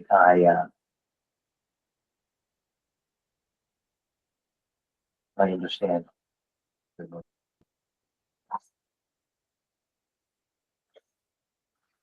Is there any more questions for our administrators before we move on to motions? Or any more? Yes. I am Jesse Burrows from Brownsville, Vermont, and I also take Theo's class, and I'm also here to speak on his behalf. I would like to preface this by saying it seems that the supervisory union at this particular day and age is running on fumes. I think that we can all agree on it. And this is not anybody in this room's fault. I don't believe that gutting the social studies department would help anything or anybody, regardless of the money it may save. Theo's class is beloved by many and taken by many. It is one of the largest in terms of raw numbers. And I think Izzy sort of covered everything that I wanted to say, but I would like to make that opinion known that I'm speaking on behalf of my fellow students, what little influence I have. Thank you.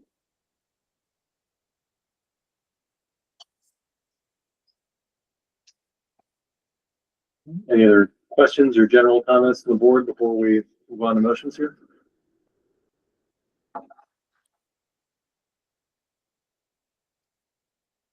The only question is for the administrators, if there's a plan here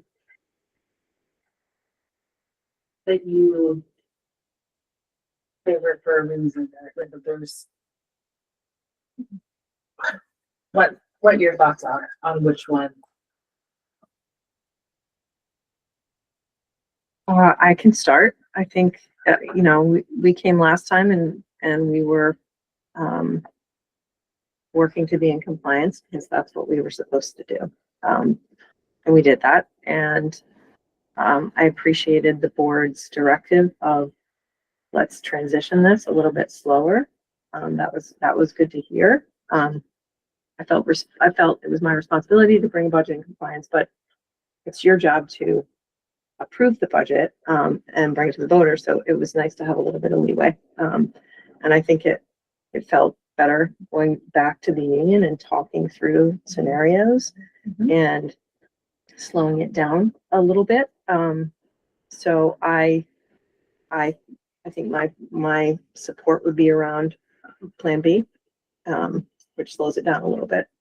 It's still a reduction in force. And I appreciate the students coming and I appreciate Theo being here. It makes me teary as well. But I think Kate shared when we were looking at the numbers this fall, this is not sustainable. It's not fiscally responsible. It's not necessarily good for our kids to be in classes of 2 or 4. And so the reality is, we would have brought you a budget that reduced staff even without the requirement of Act 73. Maybe not as significant, but we definitely would have done that because we have to. And I think to the point of electives, when you get into it and you dig deep, when you have larger class sizes, it is going to open up space for those electives. That was a very important consideration. We don't want kids losing. We want to offer RVCC courses. We want to offer electives. And we believe we'll be able to do that with the staffing proposed in that plan. So that's just mine. Kate, Colleen, and Tracy can weigh in. Also strongly support B and my using against the science department. You know, I hear points that it's the best in the state, and I believe that. And I understand the concerns about the so like I've been wanting, I've said to Theo a million times, I'm trying to figure out a way. Like it's part of the reason I didn't fill the planning room, right? Because with that, thinking it was like, and we're trying to figure something out. But the social studies department is and has been overstaffed. That's the bottom line. So 2 full-time teachers. We have the ITL who's certified in social studies, and we also have another teacher who's also certified in social studies. Where I felt like we were getting was the science department to knock it down to 2 teachers and to take one of their classes away and give it to the math department because it's physics, and expect them to still have the morale, you know, the leader me and all that they do. Cut that down to is it feasible on paper? Yes. Would it be a whole lot better with that 0.4 back in there? Yes. Will we be able to fill it? I'm not sure. Lots of 0.4 job at me or someone out there. And the other thing that this is going to see with eyes wide open is the possibilities of what this is going to bring to middle school in terms of opportunity for elective, and you know, with the ability of teachers having places 7 to 12 or 5 to 9, and people teach 7, 8, and 9th grade. You know, there was all these concerns about science, and my reason for B is strongly centered on our science program. I think that we're fortunate that Act 173 and our need for positioning and our priority for intervention is represented in all A, B, and C budgets.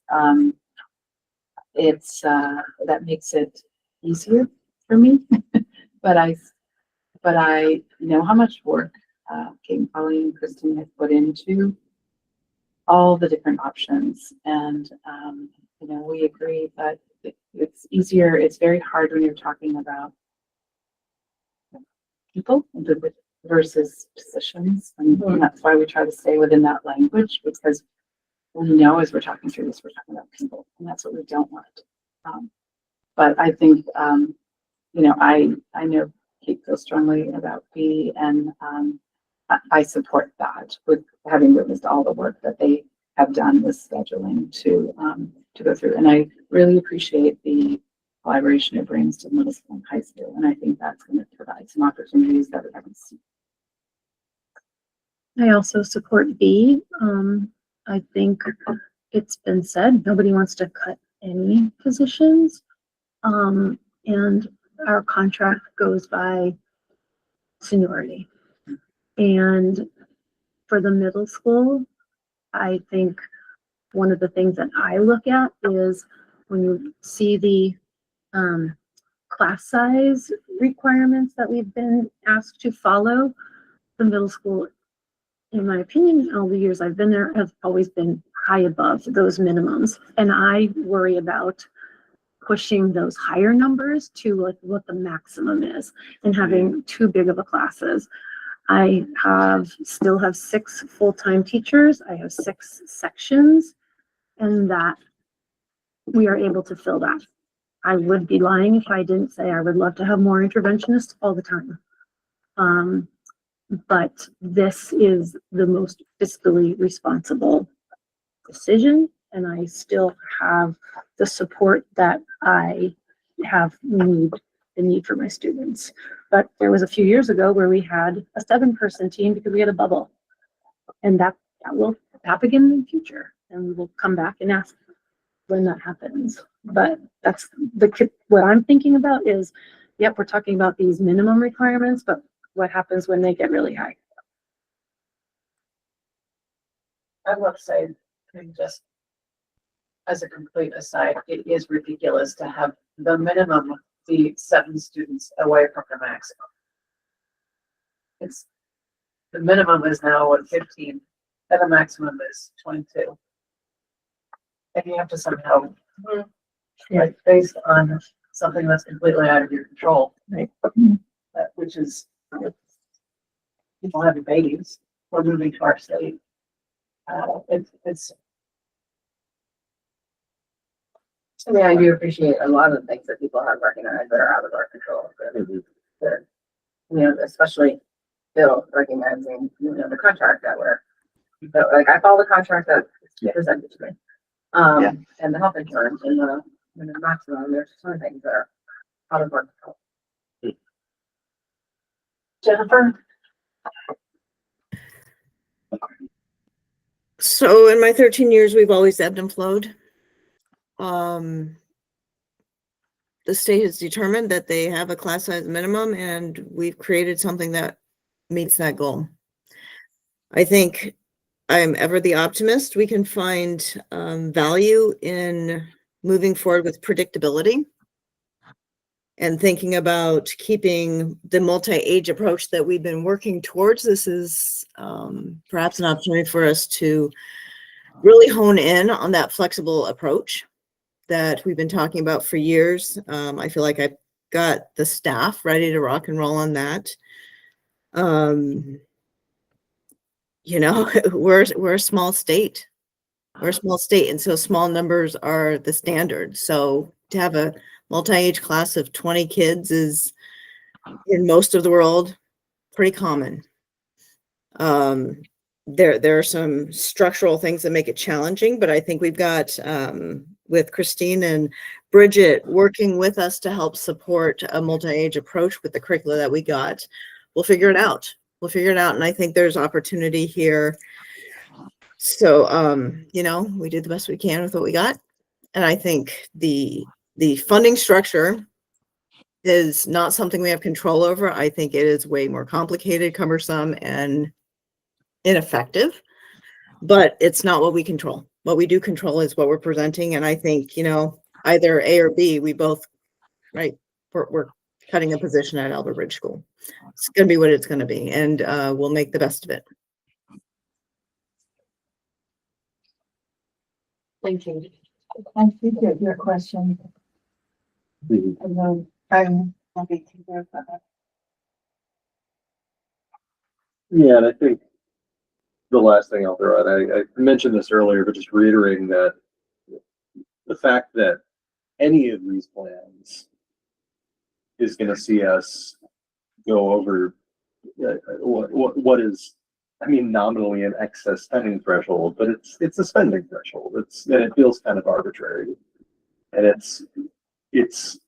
I think I would imagine we all share the frustration that it kind of feels like we're being punished for meeting operating costs when we know that the drivers for those are healthcare, are inflation, or this giant raft of things that we cannot do anything about in this room. It's pretty infuriating, right? Because that impacts these numbers that we see, and it makes it all the more difficult to make the case for any of these, which is just an absurd situation to be in. So to put a fine point on it, if you decided to go with option B, your tax rate would go from, if LTW 81 was steady, the excess spending thresholds, your taxes, for an example, in winter would go from 12% to 12%. So to put it another way, 8% is the excess spending threshold penalty. Yeah. Well, 8% of the 20%. I don't What was understand, I'm sorry. Meaning, if the excess spending threshold didn't exist, Okay, Windsor taxes would go up 12% instead of 20%. okay. So, There's a West penalty. Windsor would go up, instead of going at 17%, would go up roughly 9%. If the excess spending threshold did not exist. You get penalized. because we're over this. Any, And how much would we have to cut to get under? Like, way more than. you would have to, yeah, you would have to. And Larry, I know you're gonna give us the exact number, but I would assume that it would be cutting so much that we would really materially impact our ability to deliver the services, and You would have to cut an additional 500,000 over what you've already cut in option.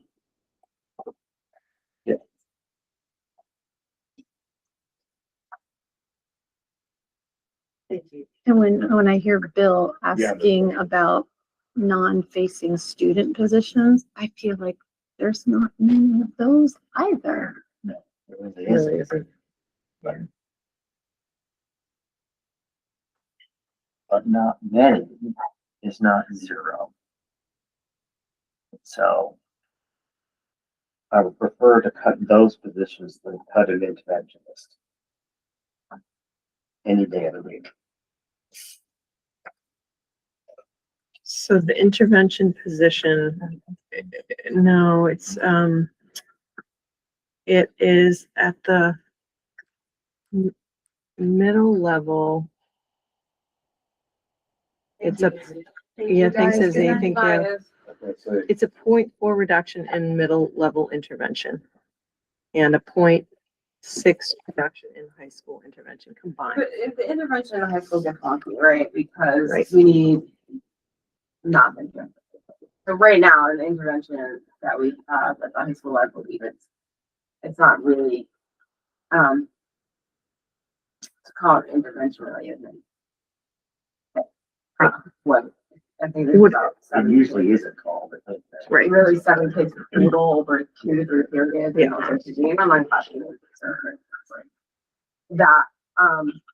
So again, that came from last year and moving as a teacher to the idea of not wanting to get rid of the social, trying to save the social studies position. Right. That's where that came from. And then the intervention at the Middle school. middle school, the reduction is not as you know, to be able to keep the ASL and RBC class at high school. So it's a sharing of a person Mm-hmm. in high school and middle school, which drives the intervention down 2 periods at the high school, at the middle school level. And by doing that, you said you're able to keep ASL. Yes. RBCC from back to sleep. And is that an A or B? It's a goal. It's in both. Yeah. The big difference to me between the A and B is to be able to keep to advertise a 0.4 science.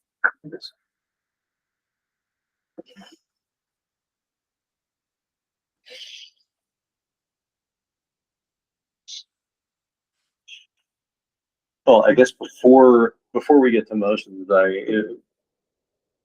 is there any just general commentary on option C? I mean,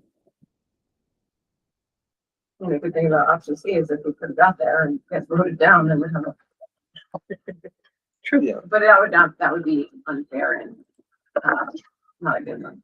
Well, yeah, and I mean, I think that's where the challenge comes in, right? I think it's pretty readily apparent, having heard from all of you having these discussions, like the value of every one of our staff is very well recognized, and understood pretty deeply. Looking at the numbers that go along with it, the possibility of getting that budget to be approved by voters when we have other options that do not come with the same tax increases, particularly right now, when it's been such a year-over-year problem. We are facing statewide cost increases. It's you know, yeah, it's hard to. I'll be totally honest. Looking at those numbers, it's really hard for me to imagine taxpayers approving options locally. I mean, it'd be hard to imagine with an A or a B. But And Windsor that's- and West Windsor have been very supportive of education budgets over the years. I remember '04, one went down in Windsor. West Windsor came really close before the merger. It was like a voice vote, a hand vote, and I've never seen that before down there. Oh, no, Usually, yeah, no, we always had hand votes. I mean, sorry, Oh, the, they had to uh, count, remember the time they had to count it. Yeah. Because it was so close, which I'd never seen before. So yeah, I mean, you That's were, in part because it used to, increase and decrease by the same amount. It would go up, say 15 or 30, like 33% was the last increase before the merger vote. Mhm. And then it would go down the same, to the same degree. So it'd be, it would have the same fluctuation up and then the same and back down. Every year it flip flopped, and it was partly because of special education. Because we didn't have the population to absorb the cost. Mm. But it was- A lot of times the group were all around a single student, or, Then it would be like, or 2 or 3 students would move in, and then they would then move out. That- and it was the tuitions, Yeah. which I think our It was huge. neighboring districts are feeling now. Is that Yeah. everything, not one of bit of it in control. Yeah.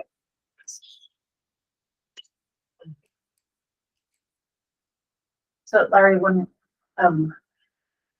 did the change bring us under the threshold? No. the change you found in the business. Yeah. No. So even if you went with option A,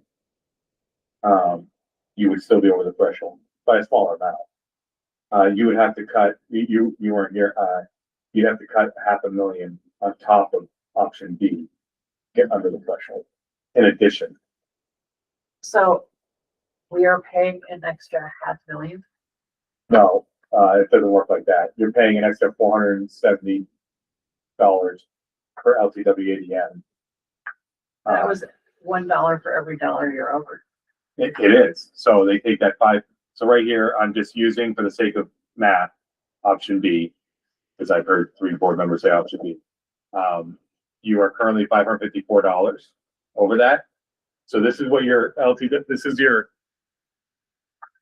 this is what you're spending now with that new number, $17,000-ish per student.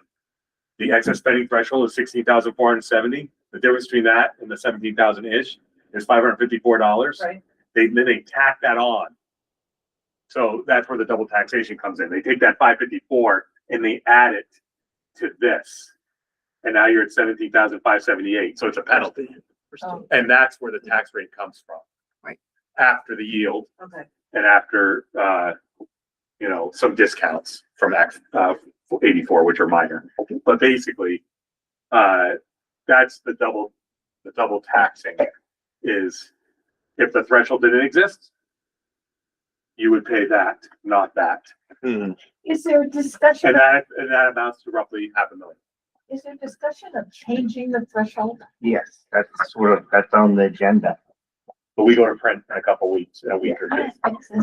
Yeah, we don't, within our timeline that we are legally required to follow, we don't have the luxury of waiting to see that we don't feel you're as willing or able, well, we know they're able, but willing to increase the level. Or whatever buy down happens with the yield. There's no way of knowing. By the time we print and go to town meeting, whatever you decide tonight, plan A, B, or C, that'll be in the budget book. I'll make sure that error is rectified in the budget book before it goes to print. So everything will reflect the amount chosen.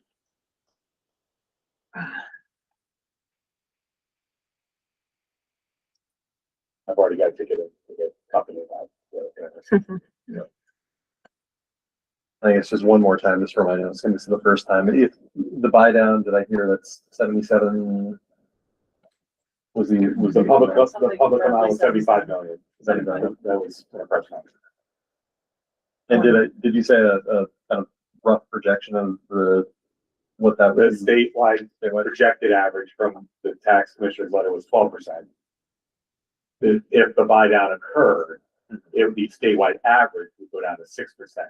What that would do to us, I can't really estimate. You could do some back of the envelope math, and if the statewide average goes down by half and Winter's 20% goes by half, it would be roughly 10%. And if West Winter 70% went down by half, it would be roughly 8.5%, 9%. But I would not like to be careful saying that. It would affect the tax rate. Yeah. To the good. Sure. Then you also By have, a large amount, I guess you could say. A significant amount. Sure. And then having the threshold, if the threshold were to be raised too, I think that would do the same thing. It would do a A similar type of thing. a similar amount. To what Yes. You're talking about. I know that. If they did both. Well, that's what I'm. yeah, but then you also have, the Senate pro tem saying that he wants to cap all spending Mhm. for the 2 years. entire state. Yeah. So, Again, It's- when I go to print, I can put a bunch of caveats on the top of the page. Say, contact your legislature, or I don't know, these are estimates only. I always put the caveat that this does not include the income sensitivity. It does not include, whatever happens to the final year, which is set in June. So There's a lot of caveats. there's a lot of caveats, but everybody, as you know, goes to the budget book, and they flip to the table where it shows if you have a $250,000 house, yeah. what would this Right. mean for your tax?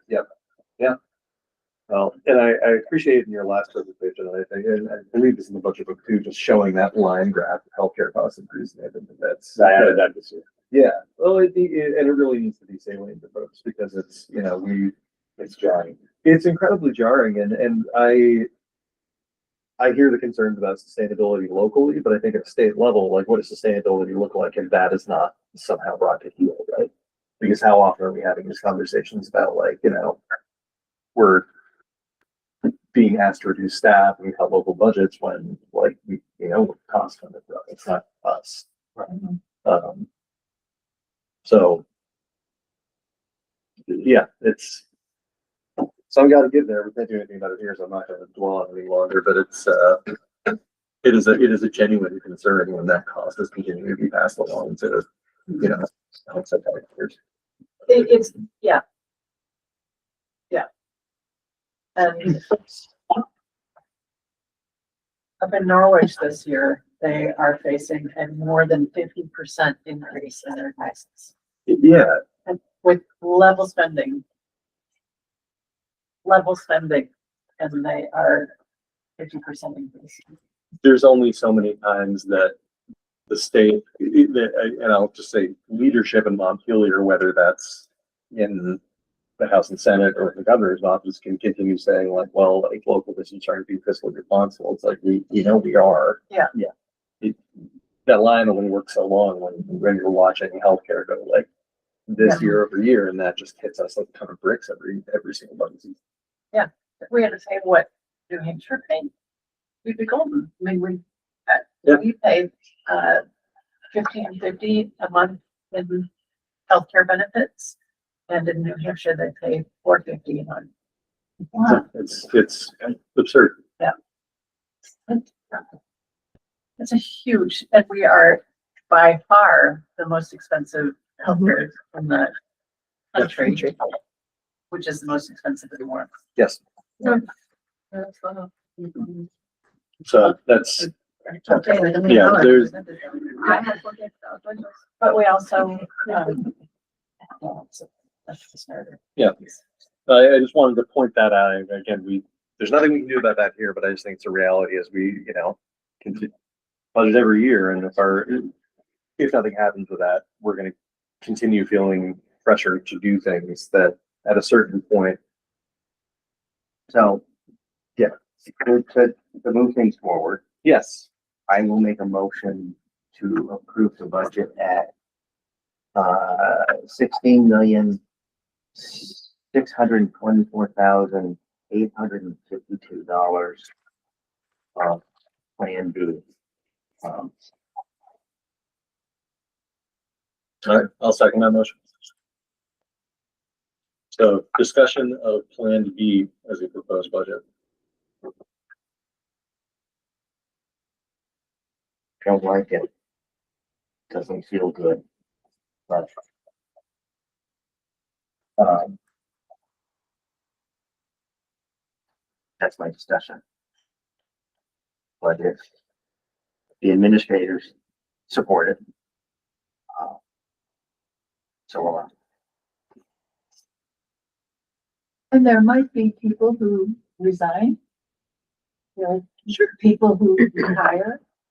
So it may not have to come to as a thing that we know today. I, I am disappointed that you didn't take a closer look at things besides staff that could be cut. I just want to register that. I'm really disappointed because that is what we asked you to do. And I get it. I know that staffing is, the most, the biggest part of our budget, but we asked you to look at the whole thing. We don't even have access to the whole budget. We have access to, what's in the, like, we can't go through line by line and say, I went through line by line and questioned every line, but I don't have access to what's in there. You have to do that. I don't know what each of those lines represents. So it really, I just want to say that I'm really disappointed that, we can't do it. You have to do it. You didn't do it. And so I will vote, I have to pick between one of the three, I guess, and I don't like this. I don't like this. That's what I have to say. All right, any other board comments before we call a roll call? Excuse me, this is Amy, and I agree with Elizabeth with the amount of information that we were provided, not being able to see the various line items. I know it's perhaps the way a budget is designed now with the software, but before we were able to see every line item within a department. And now all we see is just a line that doesn't give any of the specifications. So it's really hard to see how that money is being spent. And truly, like at the last meeting, had the union representatives not spoken up, you have obstructed in such a way using like broad language. We couldn't have known that what you were talking about was these specific subjects. You gave us a rundown of your priorities and but then we have one line in a whole book that says teacher salaries, and we have a pie chart of what that represents. But we know that teacher salary or staffing is the most expensive. We know that, but we don't have any idea what else is represented by that one line, and it is constantly referred to as the pie chart or the bar chart. And I think I don't think it's helpful. And I think if you can do lots of pivot tables, if you know how to do pivot tables, it should have a way for anybody to be able to access what is represented in there. And not just by teachers, but by all of the, like, if you wanted to take it apart, you should, I feel like you should be able to. And because otherwise it just looks like,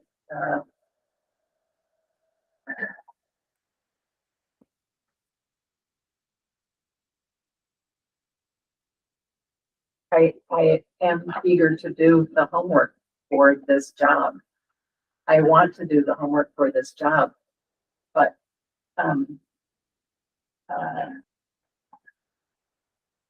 I feel like I pushed hard over the course of like 7 or 8 years to try to get us to a place where we could budget our values. And now we are back at the place where we're just being handed a budget and being asked to approve it. And like, how do we budget our values? How do we as a board budget our values if we're just being handed a budget?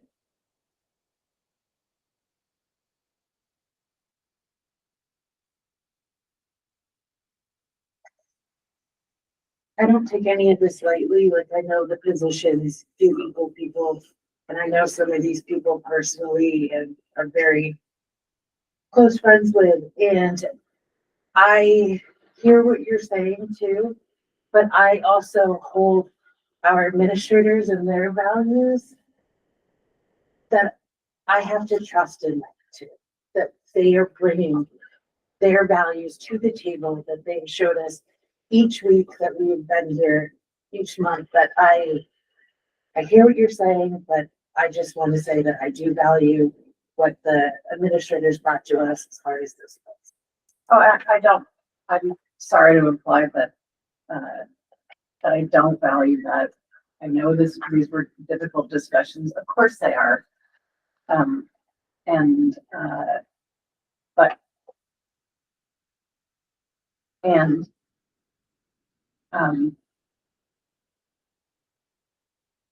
these are really hard decisions, and it's even harder to make a decision without all of the information.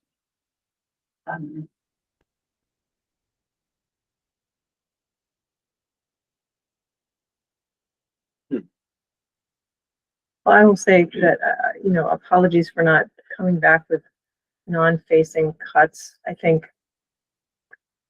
from the time we met until the break was about 2 weeks. And as Kate said, we had about 8 meetings that we squeezed in with the union to try to figure out the staffing piece of it. And didn't get to the other piece, which in my mind is not a big piece, to be honest with you. Like, Non-facing cuts also have a ripple effect. yeah. Right, because those people are seniority and then they still. And I showed that to the union managership where they're coming from, and I feel fortunate. I know I use this phrase a lot, but I am really pro Windsor. We're the best CFO in the state, and we're lucky to have them. And I know that because people try and get them to leave here all the time because job offers, and I threaten my friendship. Yeah, we're lucky because he knows, you see it, he knows what he's talking about. Yeah. He knows the impact that they're gonna have, and in his ideal world, he'd get to call the shot. He wouldn't even have to give it to us. He would say, this is the decision, this is what the number said, but then I come back with the nuances, no, we don't, this and that, so. Well, the other piece is, what is the budget book not getting you that you want? Because this was introduced last year, and the feedback was phenomenal on this software that can show, and I believe it digs down. Maybe it needs to dig down more. I don't know, but if it's not giving you what you need, we need to know that so we can adjust. But the feedback last year was super positive about it, and I think this is a really tough budget year, and so Last year was too. last year was. I think this is worse. I think, to your point, Elizabeth, we came last month. We weren't ready to. I mean, we presented the draft budget book. We had some ideas. We weren't ready to get into the nitty gritty. That was for tonight, and we needed the time to dig in, and we did that. I feel like we did that. Did our due diligence on that. But if there are pieces that you want that aren't being shown, then take feedback, and we will improve the process. So certainly, the intent is not to keep the board in the dark. That is absolutely opposite of our goal. So One of the issues comes down to the simple fact that you have buildings and you have to keep that building open. And so, and I'm not saying anything no one knows, but I think the main issue here is to look at the fact that looking at the enrollment numbers, that really is the pressure here.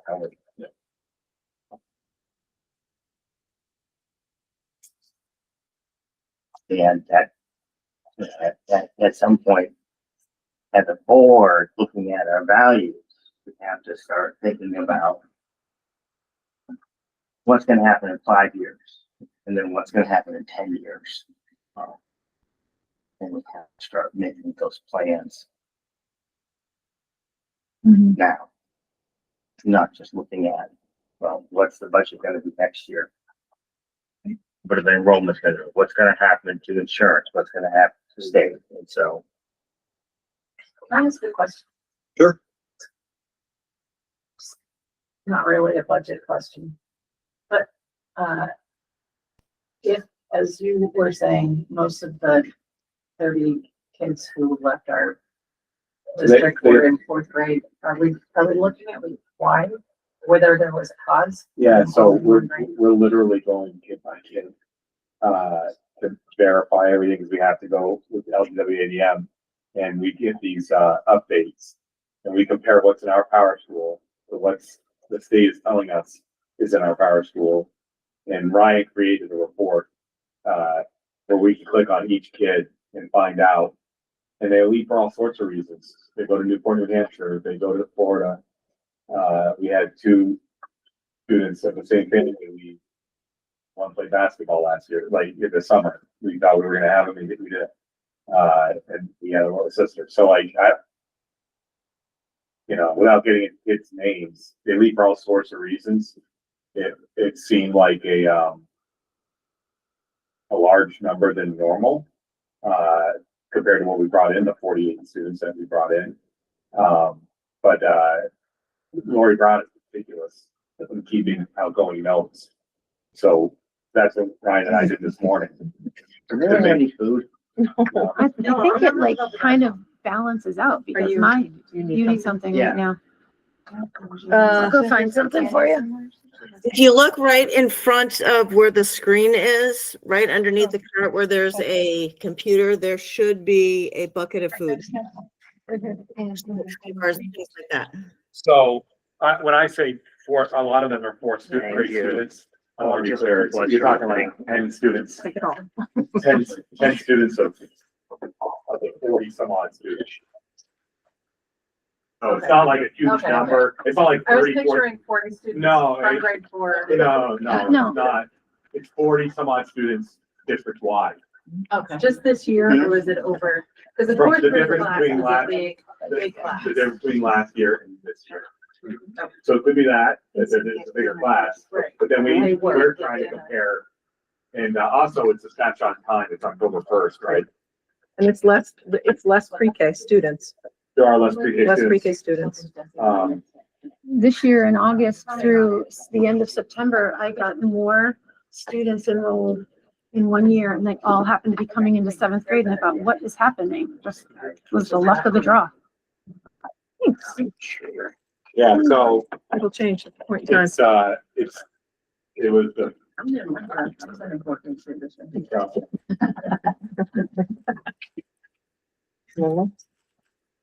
No, yeah, just to be clear, when I say it's all, it wasn't all in 4th grade. It was a number that was surprising. Was 4th grade was the biggest trouble. Thanks, Bill. Yeah, thank you, Phil. It's the reality of being diabetic when you feel your blood sugar. You need more? Yeah. You can just take the whole bin.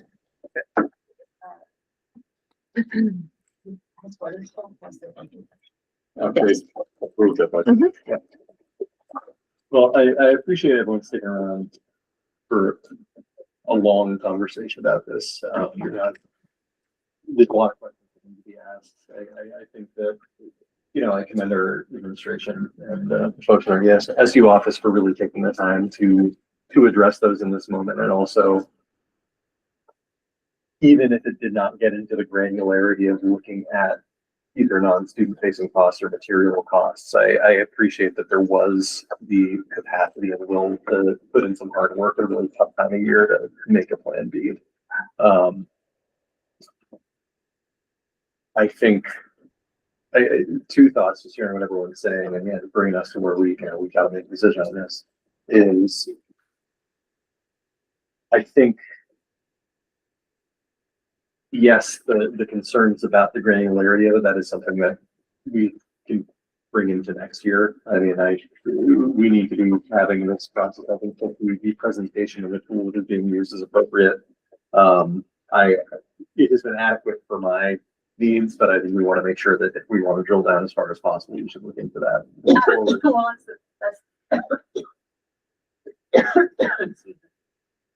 I do think that the budget book is great, works great Sure. for the average taxpayer. It's one of probably a person just super anal and likes to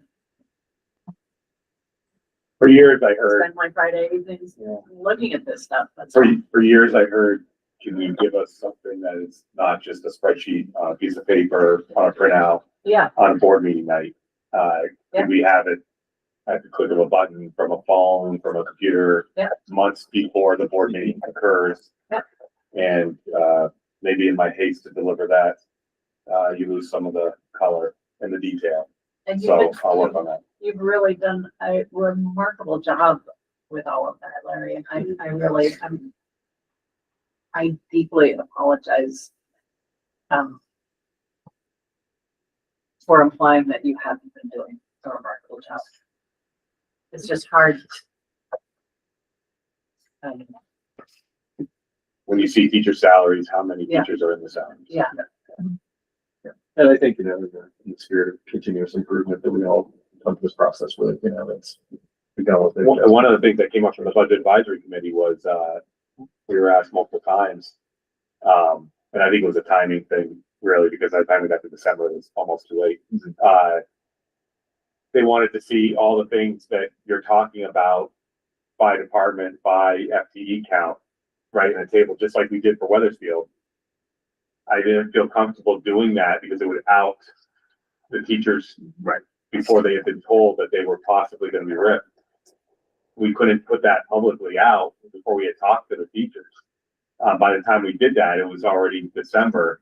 And then now we're comparing plan A, plan B, and what do I put in the budget books? This is plan A, not voted on yet by the board. This is plan B, not voted on yet. Right. Once you guys pick a plan, then it'll go in the budget book. But, Yeah. it's kind of a chicken and the egg thing. Yeah, there's Maybe we could have a separate board packet of some type that I can work on that next year.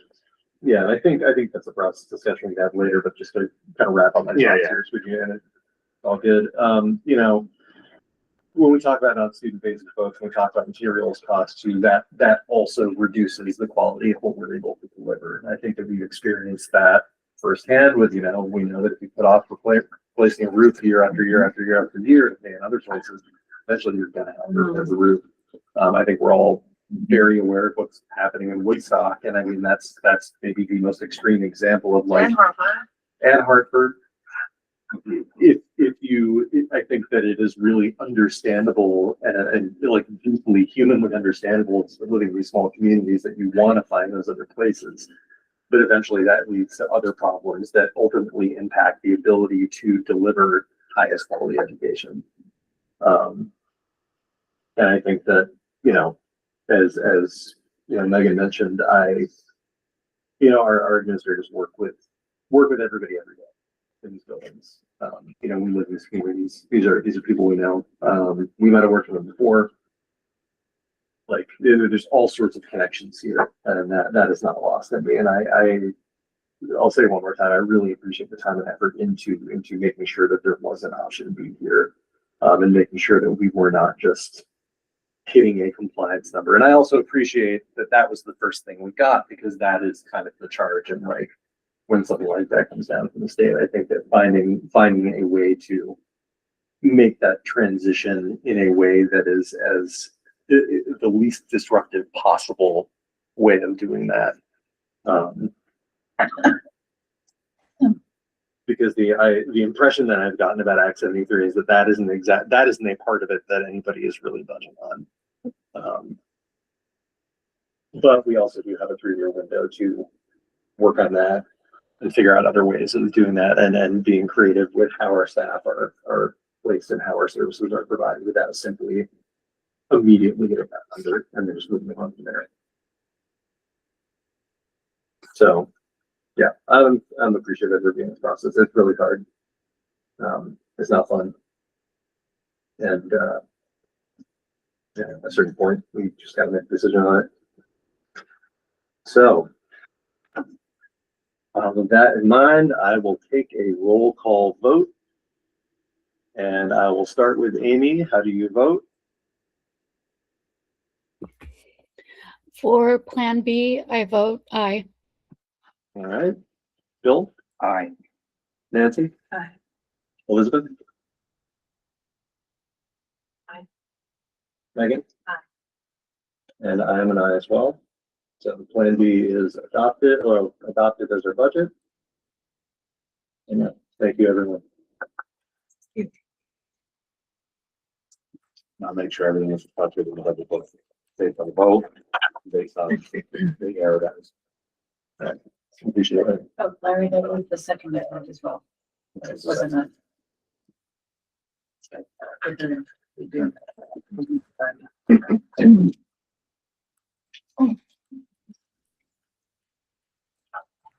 All right. Compensation. Listed wrong on the resources. Oh, I think that when you taught yourself that it's also all of it. You had to do it. Are we, if we're ready to move on, because we do have a number more quick items here. I could also, if folks need it too, we can do a quick recess.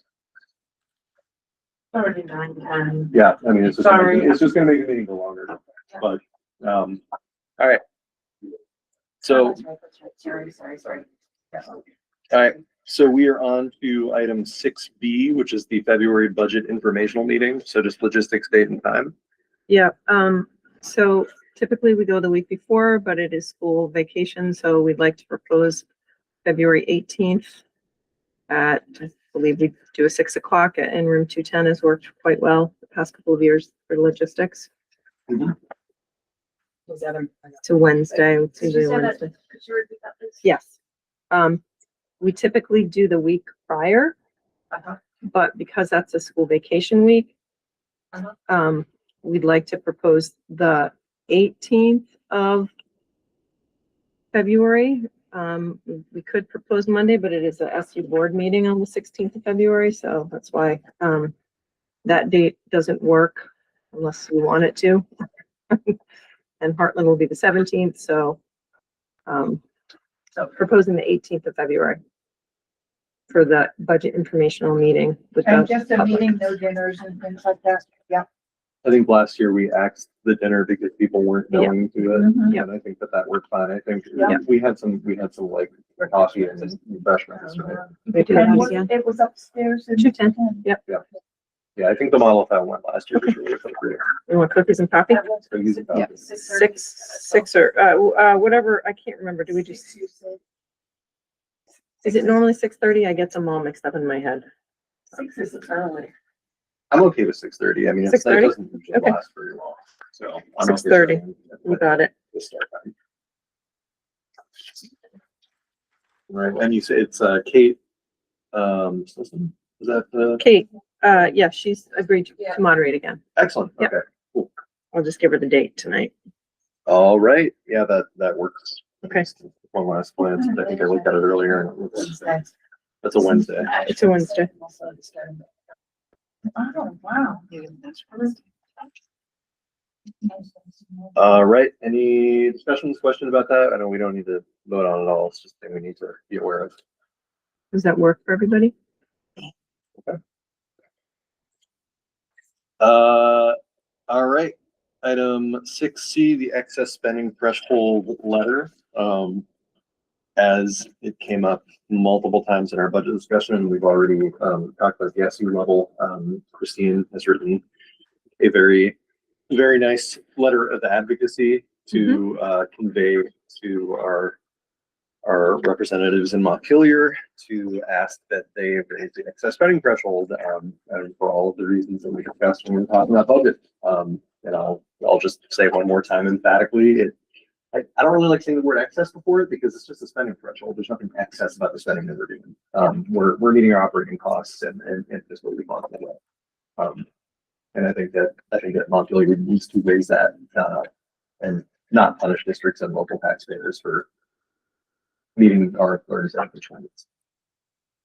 So if you sent it around already to board members? It's been sent around to, I distributed and kind of picked I think all of us would have seen it at the last SU meeting when it came up. I think that this was where we would Decide if you want to. we decide if we wanted to officially sign off on it as a unit, since we're meeting in this capacity now.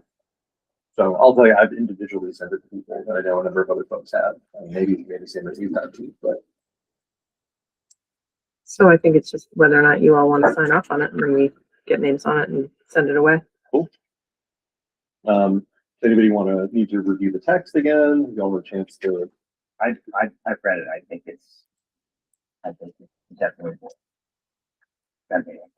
Excellent. And there was the one alteration about it being padded to inflation or not being responsive to inflation, which I think is actually the main metric that it is just not to any of the other things that are outpacing actual inflation, increasing costs. But yeah. All right. Well, I will take a motion to have the non-scheduled school district board officially sign on to the letter advocacy of raising the excess spending threshold. So moved. All right. Any discussion? All right. I will take a roll call vote, starting with Amy. How do you vote? Aye. All right. Bill? Aye. Nancy? Aye. Elizabeth? Aye. Megan? Aye. And I'm an aye as well. So We're gonna coordinate. we'll coordinate around it, but we'll be able to get that out. And, Yep. No. I move that we let Nancy either move or second all of our movements henceforth. Until the end. I think it's how it typically goes anyway, but I'm happy. I'm happy. Yeah, we don't need to actually have a vote on that, but I feel you. All right. So we'll correspond on that. And since we've agreed to it, just administrative tasks, we can work with the folks offline on that. 6D is public high school choice. Yep, we have to set our numbers. And We had a long discussion about it last we year. did. Then I'd be happy to make a motion just to kind of keep it status quo. If you want the actual, we did the rundown today. Okay. The 5% or 10, whichever is fewer, is the 5%, which is 7 students and 13. 7 and So we can do 7, we can take 13. we can I'm sorry, it's 7 not to exceed 13 in all 4 levels. I believe that's Right. grade level. Didn't we just have it as 10 last year? We had it as 10. Yeah. You can keep it as 10. That's the exact, but you certainly keep it as 10. Whatever the board prefers. We don't get a lot of students that leave under public high school choice, and we don't take in a lot. Correct. So. But I do think it's worth mentioning in the newsletter because I think people are unaware of it. And I think that we might guess or experience for a variety of reasons more aware of it. I think people find out. Yeah. Okay. One thing to remember is it's there's no ADM penalty. Right. Yeah. Mm-hmm. So sounds like folks are generally amenable to what administration is recommending here. Can you state again what it is we've been mentioning? It's Gosh, no, 7 not to exceed 13. So Well, the motion is that we pick a number, that so So you pick 10. we pick 10. Yeah. Right. I think we need a full motion out here. So, I think you do. Yes.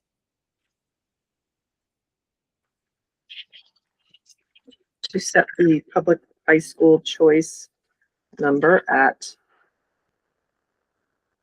10. I believe that's what we did last year. excellent. All right. So I will take a motion to set the public school choice number at 10. So move. so second. There we go. All right. I think we're at the point of the next. We can do a simple voice vote on that. So all those in favor, please say aye. Aye. Those opposed? Abstention? Okay, everybody said. All right. 6E election subcommittee. You and I have already connected on that. Larry, I think you and I have briefly connected on that, and I dropped the line with Aaron Minard, who is our district clerk. Yep.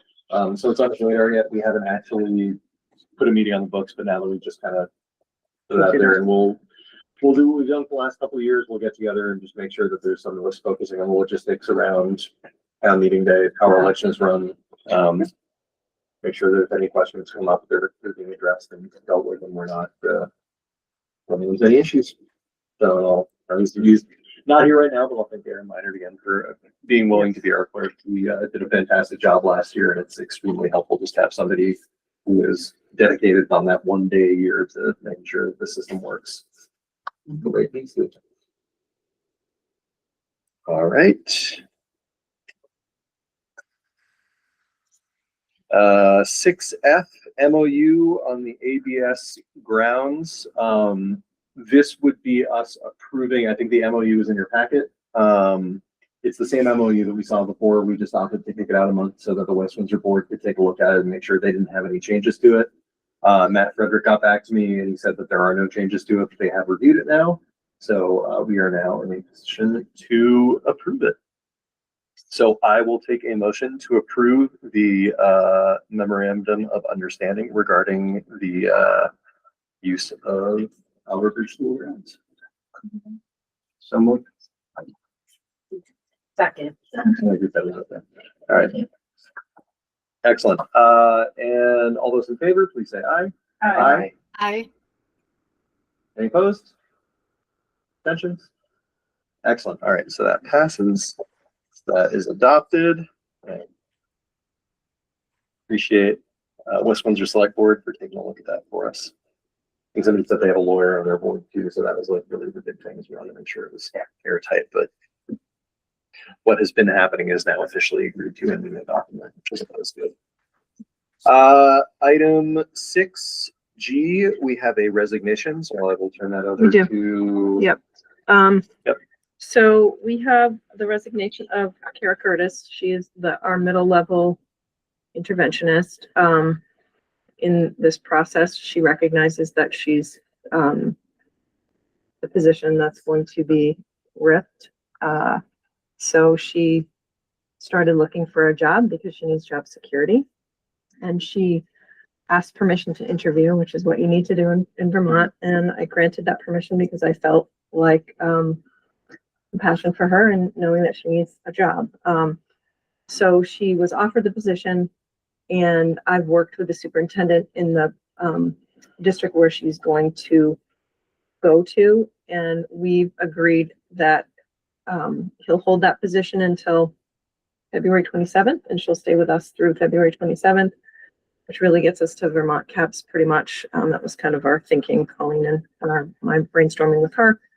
And so she is asking for the board's permission to resign as of February 27th, which will guarantee her a position next year in another school district. So I would recommend the board accept that resignation. All right. Okay, and can you just say her name one more time? Her name is Kara Curtis. Kara Curtis. Yep. She's right there. Oh, she's online. Kara Okay. is online. There she is. Excellent. Hi, Kara. I didn't see you. I'm sorry. All right, so I will take a motion to accept the resignation of Kara Curtis. So move.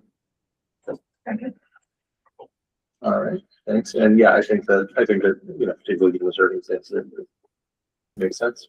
And I want to congratulate Yes. Christine and Kara, for a very professional transition.